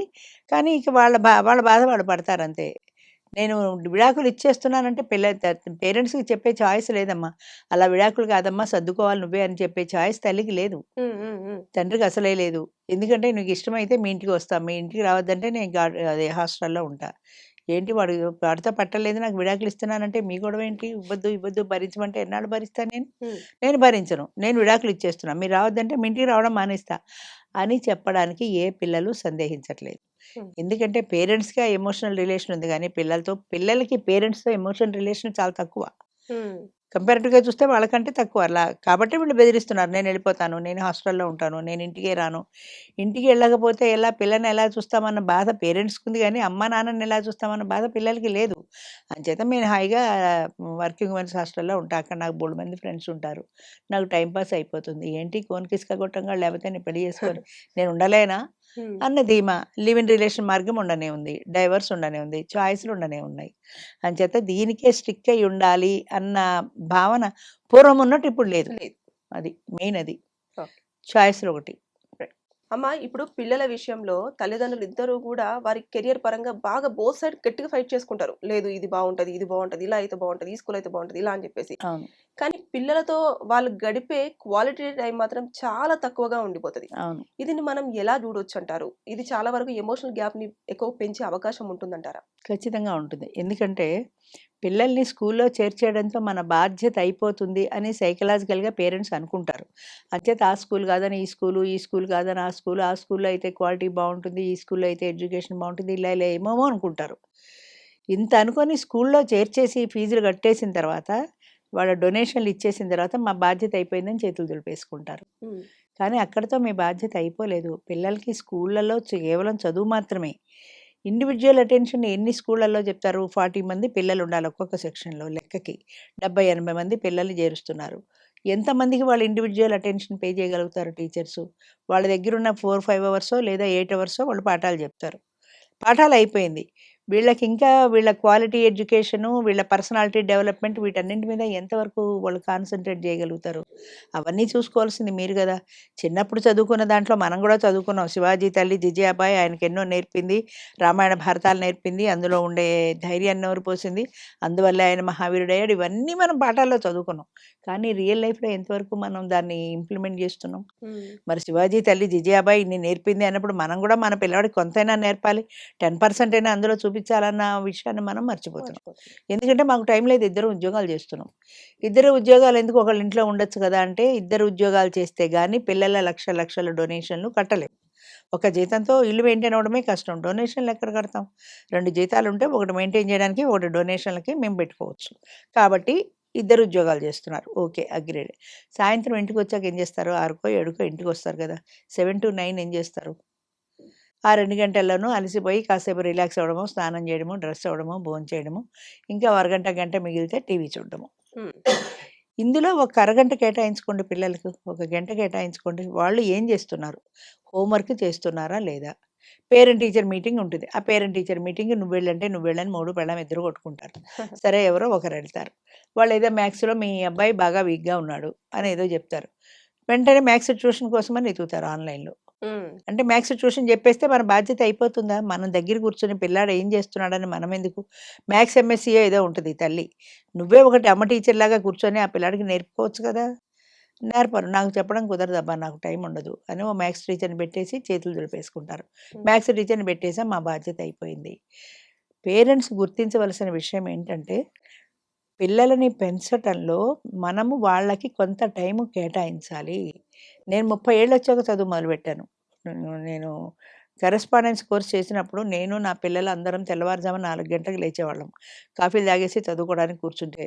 మా పేరెంట్స్ ఇద్దరు కూడా మాతో కూర్చునేవాళ్ళు. వాళ్ళు మమ్మల్ని లేపేసెళ్ళి పడుకునేవాళ్ళు కాదు. బాధ్యత అంటే చెప్తున్నా. ఎందుకనంటే, వాళ్ళు మాతో కూర్చోకపోతే పిల్లలు తెలియక పడుకుంటారు. ఎవరు చూడలేదు కదా! వాళ్ళకి తెలియదు కదా అని. వాళ్ళు చదువుతూ కునికిపాట్లు తీస్తారు. మా నాన్నగారు ఆఫీస్ కాగితాలు రాసుకునేవారు. మా అమ్మ పేపరో, వీక్లీయో చదువుకుంటూ కూర్చునేది. 6 వరకు అలాగే 2 గంటలు మాతో పాటు వాళ్ళు కూర్చునేవారు అంతే. హ్మ్. అంటే వాళ్ళు కూర్చున్నారంటే మనకొక భయం ఉంటుంది. వాళ్ళు కూర్చున్నారు, నేను చదువుతున్నానో లేదో వాళ్ళు చూస్తున్నారు. వాళ్ళ సూపర్విజన్ ఉందక్కడ. నేను పడుకుంటే వాళ్ళు లేపుతారు. లేదా నేను కునికిపాట్లు తీస్తుంటే, అమ్మా నిద్రపోతున్నావు ఇంకో కప్పు కాఫీ కావాలా? లే చదువుకో పరీక్షలొస్తున్నాయి అని పదే పదే హెచ్చరిస్తారు. హ్మ్. ఆ ఇండివిడ్యువల్ అటెన్షన్ లేనప్పుడు ఆ సూపర్విజన్ లేనప్పుడు అలసత్వం వస్తుంది పిల్లలకు కూడా. చదివితే ఏంలే, చదవకపోతే ఏంలే. మా పెద్దబ్బాయిని దుప్పటి కప్పేసుకొని చదువుకునేవాడు. "ఏరా చదువుతున్నావా?" అంటే, అప్పచెప్పుకుంటున్నాను లోపల" అనేవాడు. దుప్పటి ముసుగేసి లోపల కురికి తీసేవాడు. హ్మ్. అంచేత ఇండివిడ్యువల్ అటెన్షన్ ఉన్నప్పుడు మాత్రమే అది సాధ్యపడుతుంది. Okay. And one more thing is, వాళ్ళతో మీరు షేర్ చేసుకోండి. వాళ్ళ ఫీలింగ్స్ ఏంటి, స్కూల్లో ఇవాళ ఏం జరిగింది, ఏ టీచర్ బాగా చెప్పారు, ఏ టీచర్ చెప్పలేదు, ఏ టీచర్ ఎక్కువ అటెన్షన్ పే చేశారు, ఇలాంటివన్నీ పిల్లలకి పేరెంట్స్‌తో చెప్పాలని చాలా కోరిక ఉంటుంది. హ్మ్. స్కూల్ నుంచి రాగానే స్కూల్ విషయాలన్నీ చెప్పాలనుకుంటారు. కానీ పేరెంట్స్ ఖాళీ లేరు. ఎవరితో చెప్పుకుంటారు వాళ్ళు? హ్మ్. అంచేత వాళ్ళ భావాలను వాళ్ళు సర్ప్రెస్ చేసుకునే బదులు మీరు క్లియర్‌గా అడగండి. మొహమాటం లేకుండా వాళ్ళతో మాట్లాడండి. మాట్లాడించండి. అప్పుడు మీకు ఎవరు ఏం చెప్తున్నారు, ఎలా చెప్తున్నారు అనేది అర్థమవుతుంది. హ్మ్. అర్థమైతే మీకు ఆ షేర్ చేసుకోవడంలో ఒక ఆనందం ఉంటుంది పిల్లలకి. అమ్మతో, నాన్నతో నేను షేర్ చేసుకున్నానని. మీకు కూడా ఒక బాధ్యత ఉంటుంది. వాళ్ళు ఏ విషయంలో చెప్పారు, ఏ విషయంలో వీక్‌గా ఉన్నారు, ఏ విషయంలో ఏ టీచర్ ఎలా తిట్టారు అనే విషయాలు మీకు కూడా స్కూల్‌లో ఏం జరుగుతుందో అన్నది, పిల్లలు ఏం చేస్తున్నారన్నది మీకు తెలియాలి గదా! పేరెంట్ టీచర్ అసోసియేషన్‌లో పిల్లలు చెప్పడం ఒక్కటే గాదు. మనం గూడా బాధ్యత బాధ్యత వహించాలి. వహించాలి. అది ఎ ఎంత చెప్పినా, ఏం చేసినా పిల్లల పట్ల అటెన్షన్ ఉండాలి. ఇండివిడ్యువల్ అటెన్షన్ పిల్లల పట్ల చేసినప్పుడు మాత్రమే పిల్లలు బాగా షైన్ అవుతారు. ఓకే. ఇది కిడ్స్ వరకు తీసుకుంటే అమ్మ. కిడ్స్ ఇప్పుడు మన వరకు. టీనేజ్ పిల్లలుంటారు గదా! టీనేజ్‌లో గూడా అంతే. ఆ! టీనేజ్‌లో గూడా పిల్లల్ని మేము లక్షలు ఖర్చు పెట్టి చైతన్యాలో చేర్చేసాము, నారాయణలో చేర్చేసాము అంటారు. మీరు లక్షలు ఖర్చు పెట్టి చేర్చేసారు సరే, అక్కడ A grade, B grade, C grade ఏవో తగలబడతాయి. అవును. ఆ గ్రేడ్ కోసమని వాళ్ళు బాగా వీళ్ళని ప్రెషర్ ఇస్తారు. వాళ్ళందరికీ ఏ గ్రేడ్ రావాలని వీళ్ళందరూ ప్రెషర్ ఇస్తారు. వీడికి బియో, సియో వస్తది. వీడికి ఏ గ్రేడ్ రాదు. వెంటనే వాళ్ళ పేరెంట్స్‌ని పిలిచి తిడతారు. సి గ్రేడ్ వచ్చింది మీ వాడికి. మీ వాడు ఏ గ్రేడ్‌కి ఎప్పటికొస్తాడు? ఆ ఏ గ్రేడ్ కోసమని వాళ్ళు ప్రెషర్ ఇస్తారు. ఆ ప్రెషర్ పిల్లల మీద పడుతుంది. వీడి స్థాయి అంత ఏ గ్రేడ్‌కెళ్ళేంత ఇంటెలిజెంట్ కాదు. వాడి స్థాయి లేదు. కానీ వాడికి ప్రెషర్ ఇస్తే వాడు ఏం చేయగలుగుతాడు? అంచేత ఆ ప్రెషర్ ఏంటో పిల్లలు అర్థం చేసుకోగలగాలి పేరెంట్స్. మీరు మాట్లాడగలగాలి. వాడు ఇంతవరకు నేను ఇంటి దగ్గర చదివిస్తాను, బాధ్యత నాది. కానీ ఏ గ్రేడ్‌కి వచ్చే కెపాసిటీ వాడికి లేదు. అది కూడా మీరు అర్థం చేసుకోండి అని మీరు వాళ్ళతో మాట్లాడగలగాలి. పేరెంట్స్‌కి, టీచర్‌కి ఉండవలసింది పేరెంట్ టీచర్ అసోసియేషన్ ఊరికే రొటీన్‌గా కలిపేయడం, కప్పు కాఫీ తాగేసి వెళ్ళిపోవడం కాదు. పేరెంట్ టీచర్ అసోసియేషన్ అంటే అది పేరెంట్ తనకున్న ప్రాబ్లమ్స్ తన పిల్లవాడి గురించి టీచర్‌తో చెప్పడం, టీచర్ ఆ పిల్లవాడి ఎడ్యుకేషన్ ఎలా ఉంది అనేది పేరెంట్‌తో చెప్పడం. కూర్చొని డిస్కస్ చేసుకోవాల్సిన విషయాలు. హ్మ్. దీనంతటికి ఒకేసారి మీటింగ్ పెట్టేసి, ఆ మీటింగ్‌లో మీ దాన్ని మీరు చెప్పేసి, వీళ్ళు చేతులు దులిపేసుకొని పేరెంట్ టీచర్ మీటింగ్‌కి ఎళ్ళొచ్చేసాము అని ఆడ సంతకాలు పెట్టేస్తారు అంతే. హ్మ్. అది కాదు పేరెంట్ టీచర్ అసోసియేషన్ అంటే. పేరెంట్ టీచర్ మధ్యన ఉండే రిలేషన్ లాంటిది. ఒక రకంగా అదొక పిల్లవాడిని చదివించడానికి ఒక బ్రిడ్జి లాంటిది. మీరిద్దరూ 2 ఎండ్లు ఇలా కలిసినప్పుడే ఆ బ్రిడ్జి ఫార్మ్ అవుతుంది. అంచేత ఈ 2 ఎండ్లు కలిసి పిల్లవాడు చదివించాలంటే, పిల్లవాడి అభివృద్ధి కావాలంటే, అది వాడి పర్సనాలిటీ డెవలప్‌మెంట్ కావాలంటే మనం ఏం చేయాలి? టీచర్‌గా మీరేం చేయాలి? పేరెంట్‌గా నేనేం చేయాలి? అనే విషయాలు చాలా శ్రద్ధగా వాళ్ళు తెలుసుకోగలగాలి. అది డిస్కస్ చేస్తేనే ఈ మధ్య తెలుస్తుంది. కాలంలో పిల్లలు గూడా చాలా రూడ్‌గా బిహేవ్ చేయడం కానివ్వండి, అవును. డ్రగ్స్‌కి అలవాటం అవ్వడం కానివ్వండి, దానికి లేకపోతే కారణం ముమ్మాటికి పేరెంట్సే. హ్మ్. డ్రగ్స్‌కి అలవాటు పడుతున్నారంటే పిల్లలు, అసలు ఆ గదిలో కూర్చొని వాడు ఏం చేస్తున్నాడో నువ్వెప్పుడు గమనించావు? వాడు గదిలో సిగరెట్టే తాగుతున్నాడో, డ్రగ్స్‌కి అలవాటు పడుతున్నాడో, వాడి రూమ్ ఎప్పుడు చెక్ చేసావు నువ్వు? లేదు. టైం లేదు. పని మనిషి వస్తుంది, తుడుస్తుంది, వెళ్ళిపోతుంది. దాని డ్యూటీ దాంతో అయిపోయింది. హ్మ్. వాడు పొద్దున్నే స్కూల్‌కెళ్తున్నాడు, వస్తున్నాడు. అది వాడి డ్యూటీ అయిపోయింది. వాడిని స్కూల్‌కి పంపిస్తున్నాం, డొనేషన్ కడుతున్నాం. నీ డ్యూటీ అయిపోయింది. డ్యూటీలాగా చేసేస్తే ఎప్పటికీ సక్సెస్ కారమ్మా. ఆ డ్యూటీని నాది అన్న భావనతో చేస్తేనే, ఈవెన్ పని మనిషి ఇల్లు తుడిచినా సరే, అది తుడిచేసింది, దాని పని అయిపోయింది. ఈ పక్క చెత్త ఇక్కడే ఉంది, ఈ పక్క చెత్త ఇక్కడ ఉంది. ఇది ఇటు తోసేసింది, అది అటు తోసేసింది. మరి బాధ్యత ఏది? బాధ్యతగా రెస్పాన్సిబిలిటీ తీసుకొని చేస్తే ఆ చెత్తను కూడా తీసి ఊడ్చి డస్ట్‌బిన్‌లో వేయాలి. అంత పని ఎవరు చేస్తారు? అంచేత పిల్లల విషయంలో గూడా వాడు ఏం చేస్తున్నాడు? వాడు ఎందుకు డ్రగ్స్‌కి అలవాటు పడ్డాడు? అది సూచాయిగా నీకు తెలిసిందనుకో, లేదా నీకు తెలియలేదు. తెలియకుండానే వాడి రూమ్‌లో నువ్వు చెక్ చేసినప్పుడు వాడికి అక్కడ ఏ సిగరెట్టో బయట పడిందనుకో, వాడు ఈ సిగరెట్ ఎందుకు తాగుతున్నాడు? లేపోతే టీనేజ్ పిల్లలు డ్రగ్స్‌కి ఎందుకు అలవాటు పడుతున్నారు? కాలేజీల్లో ఎందుకు డ్రగ్స్ దొరుకుతున్నాయి? కాలేజీల్లో గూడా డ్రగ్స్ సరఫరా చేస్తున్నారు అంటున్నారు. మరి ప్రిన్సిపల్, స్టాఫ్ ఏం చేస్తున్నారు? ఒక మనిషిని ఎందుకు అపాయింట్ చేయరు ఇలాంటివి డ్రగ్స్ సరఫరా అవ్వకుండా సూపర్వైజ్ చేసేలాగా?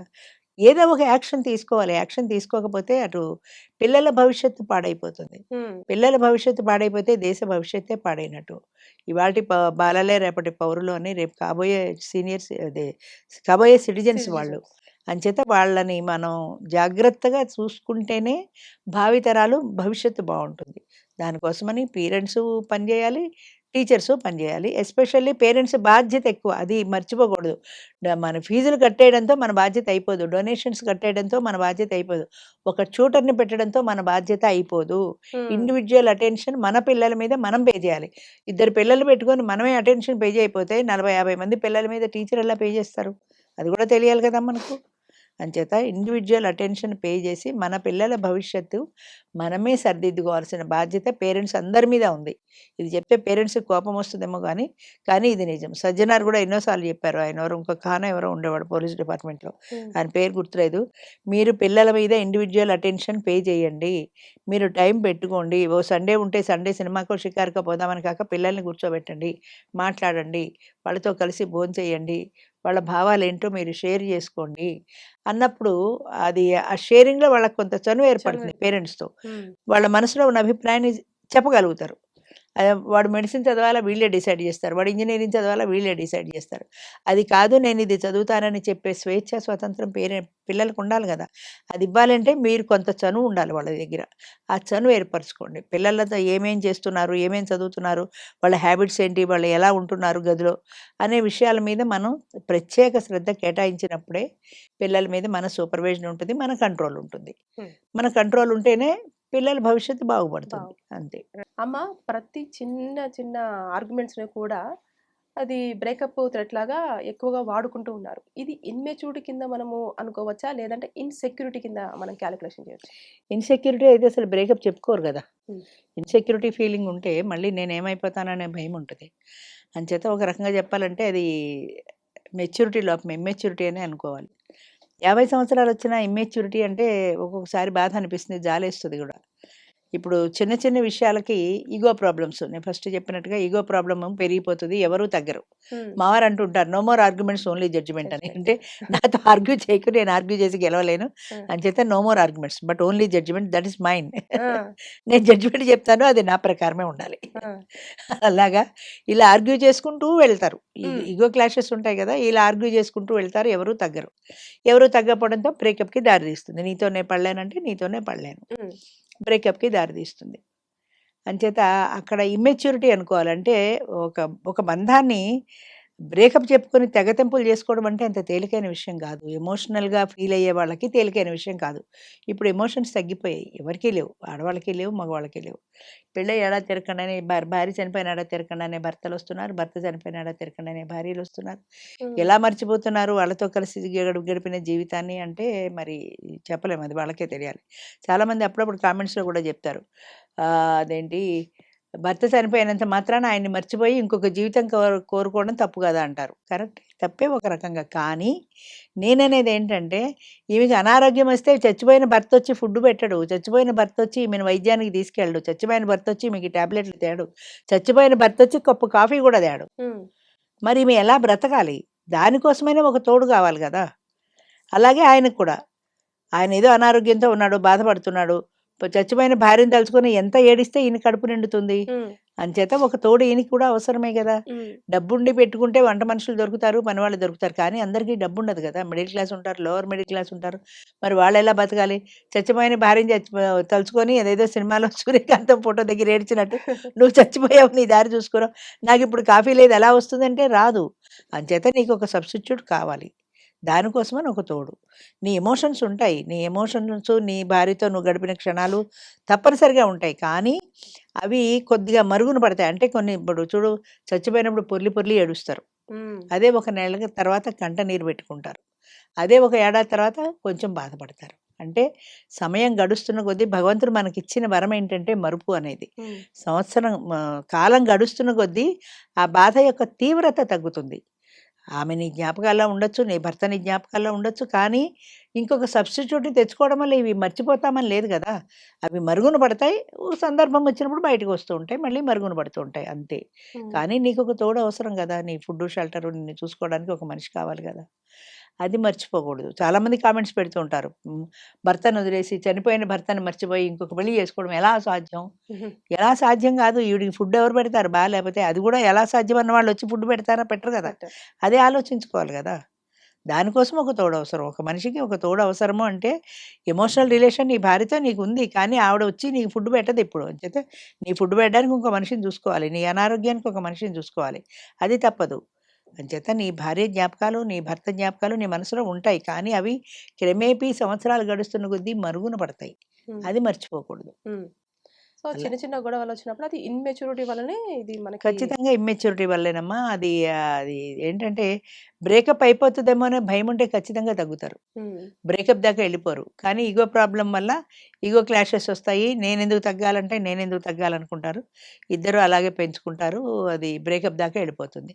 కానీ అయ్యో బ్రేకప్ అయిపోతే నా జీవితం ఎలా ఉంటుంది ఇంక ముందు అని ఆలోచించరు ఎవరు. ఎందుకంటే చాయిస్లు ఉన్నాయి ఇందాక చెప్పినట్టుగా. డైవర్స్ ఉంది, పెళ్ళుంది, లివ్ ఇన్ రిలేషన్ ఉంది. ఎవరో ఉమ్, ఒకరితో నా టైం పాస్ అయిపోతుంది. ఇంక బ్రేకప్ చెప్పుకుంటే నాకు వచ్చే నష్టం ఏంటి? నీ లివ్ ఇన్ రిలేషన్ మనిషి కూడా ఈవిడలాంటిదే కదా! లివ్ ఇన్ రిలేషన్ వాడు కూడా ఇలాంటి వాడే, ఇలాంటి మగవాడే. ఒకటో రెండో కాస్త అటు ఇటుగా వాడికి ఏవో లక్షణాలుంటాయి. ఈమెకు ఏవో లక్షణాలుంటాయి. అక్కడ సర్దుకునే బదులు ఇక్కడే సర్దుకుంటే పోతుంది కదా అని ఎవరు అనుకోరు. ఉమ్, కొత్తతనం కావాలి. ఉమ్. చేత కొత్త మనిషితో జీవితం అని ఆనందపడతారే గానీ, కొత్త మనిషితో జీవితం ఎంతకంటే ఘోరంగా ఘోరంగా ఉంటదేమో ఉంటుంది. అనుకోరు. ఆ, అనుకోరు.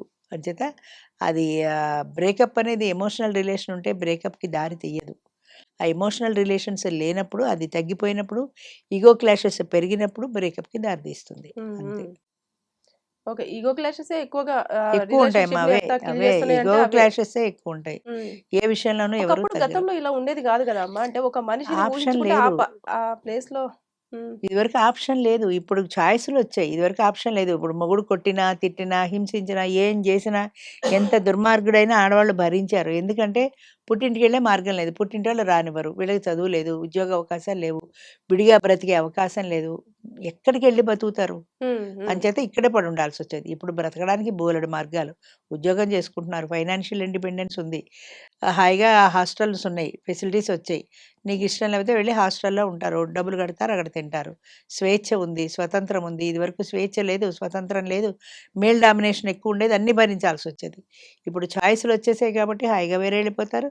బ్రేకప్ చెప్పేసుకుంటారు. ఇంకా వీలైతే డైవర్సులు చేసుకుంటారు.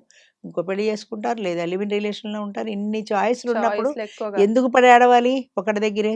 హ్మ్. బాగా పెరిగిపోయింది. ఆ చాయిస్ అంటే ఉండడం ఈ సగం థాట్ కారణం. రాదంటారా అమ్మ? ముందు రిలేషన్‌షిప్‌లో ఏమైందో మరి ఎమోషన్స్ దాని మీద. ఉంటే వస్తది. హ్మ్. ఎమోషనల్ రిలేషన్ ఉండాలి గదా!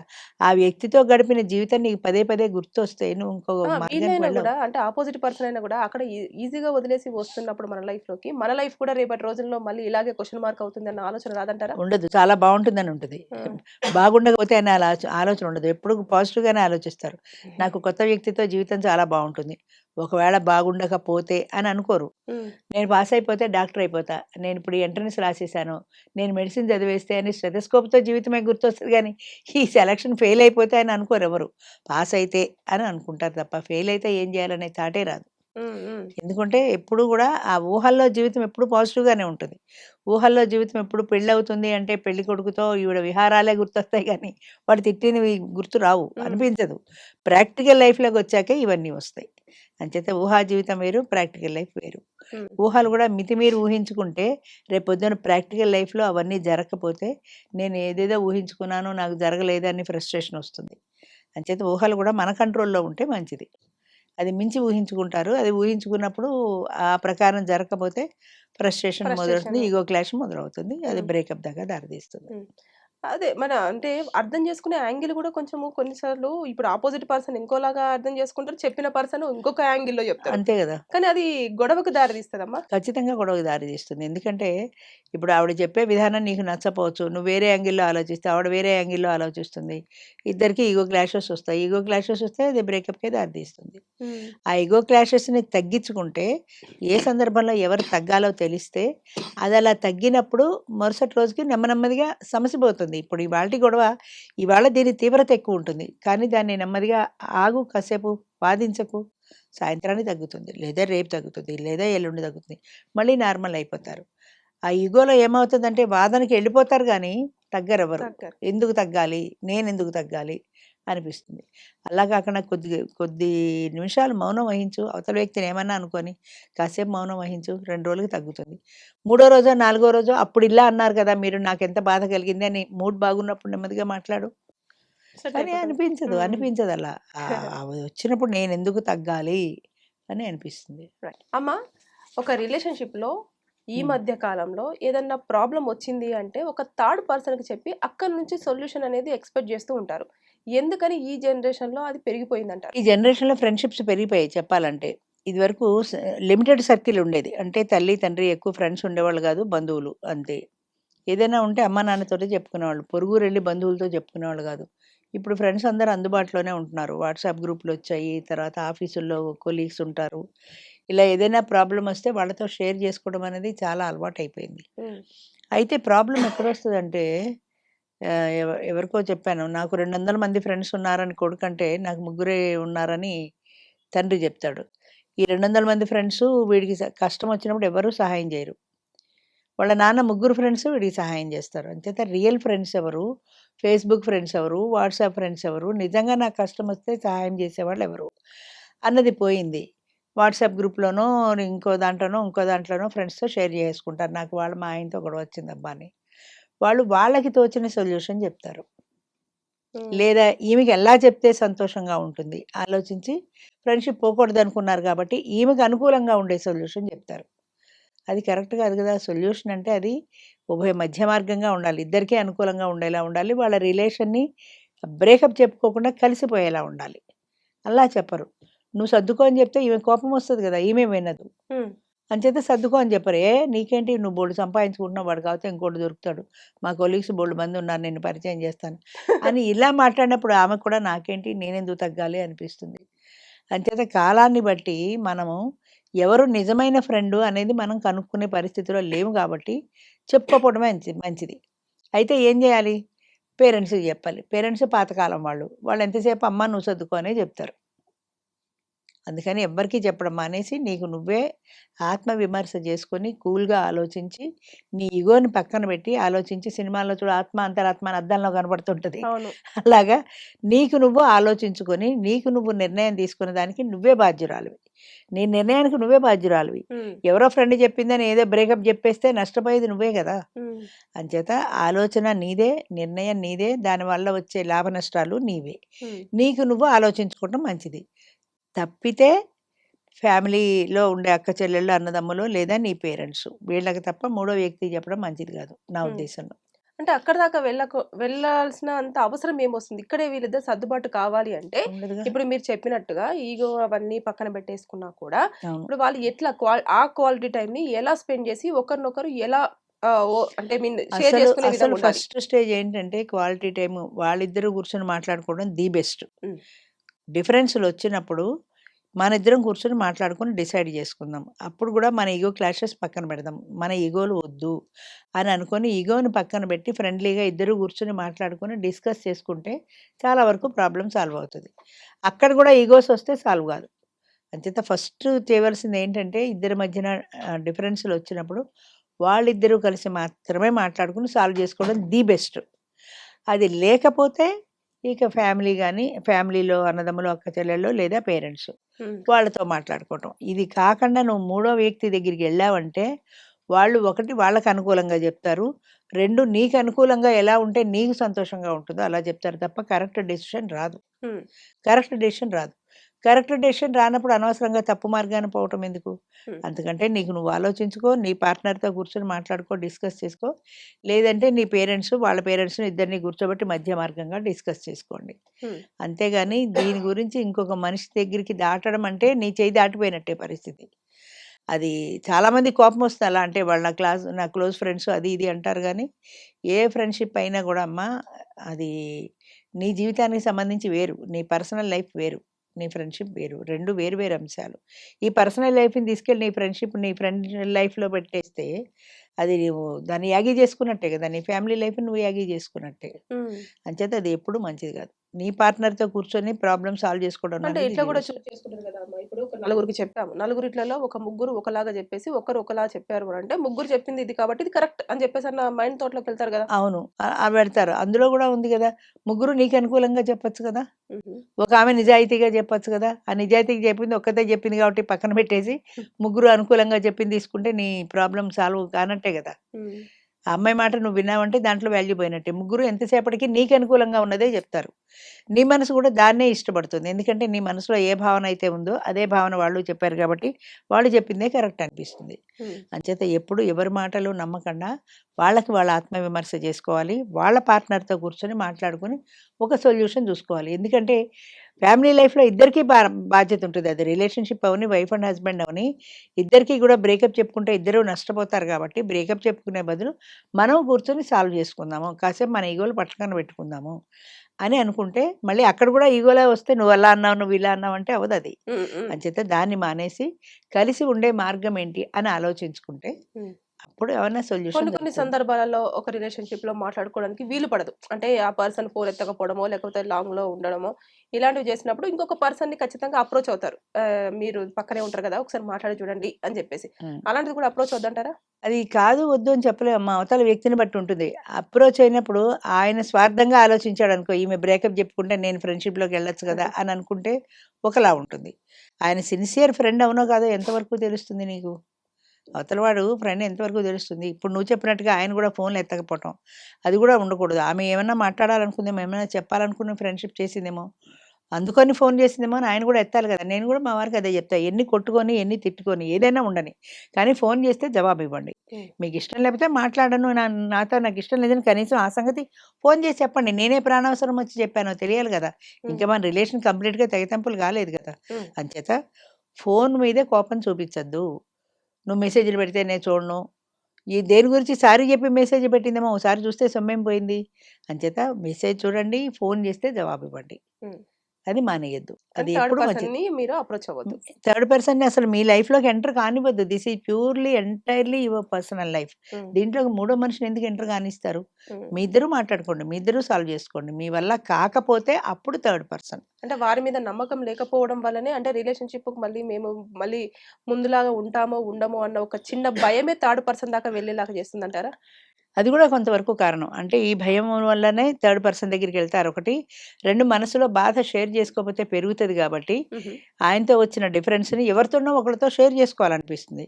షేర్ చేసుకుంటే కానీ ఆ బాధ తగ్గదు. అంచేత అది దాన్ని తగ్గించుకోవడం కోసమని షేర్ చేసుకుంటారు. ఆ షేర్ చేసుకున్న మనిషి ఎలాంటి సలహా ఇస్తాడో మనకి తెలియదు. అంచేత ఆయన సలహా ఎలా ఉంటుందో ఒక్కోసారి దానివల్ల నష్టపోవచ్చు, లాభపడవచ్చు. ఆయన సలహా ఏదైనా దాని మీద మనం డిపెండ్ కాకూడదు. మన సెల్ఫ్ కాన్ఫిడెన్స్ మనకు ఉండాలి. ఆయన ఏం చెప్పినా ఆయన ఎలా చెప్పాడు కాబట్టి నేను ఇలా చేశా అని అనుకోకూడదు. నీ ఆత్మవిశ్వాసం నీకు ఉండాలి. నీ ఈగో ఎంతవరకు కరెక్ట్ అన్నది నీకు ఉండాలి. దాని మీద డిపెండ్ అవగానే ఆయన సలహా మీద డిపెండ్ కావడం ఎప్పుడూ మంచిది కాదు. ఎప్పుడు కూడా వాళ్ళ సమస్యకి సొల్యూషన్ వాళ్ళే చూసుకోవాలి. అంతే. Thank you. మంచిది. And for more videos, Please subscribe to iDream. Please subscribe to iDream. Please subscribe iDream. And please subscribe to iDream. For more videos, subscribe to iDream. please like, share and subscribe to the channel. Congratulations, iDream. Subscribe to iDream. Subscribe to iDream. So subscribe to iDream Media. iDream team andarki huge congratulations. Please subscribe iDream Media. Please subscribe to iDream. Subscribe iDream. Please subscribe to iDream. iDream అంటే నా కళల ఛానల్ను subscribe చేసుకున్న నోరు తిరుగుతలేదు. మీరైతే గంట గుర్తు కొట్టండి. For more such videos, please subscribe to iDream. Subscribe to iDream. Please subscribe to iDream. Please subscribe iDream Media. Please do subscribe to iDream. Please subscribe to iDream Media. For best entertainment and information, please subscribe iDream. And don't forget to subscribe to iDream.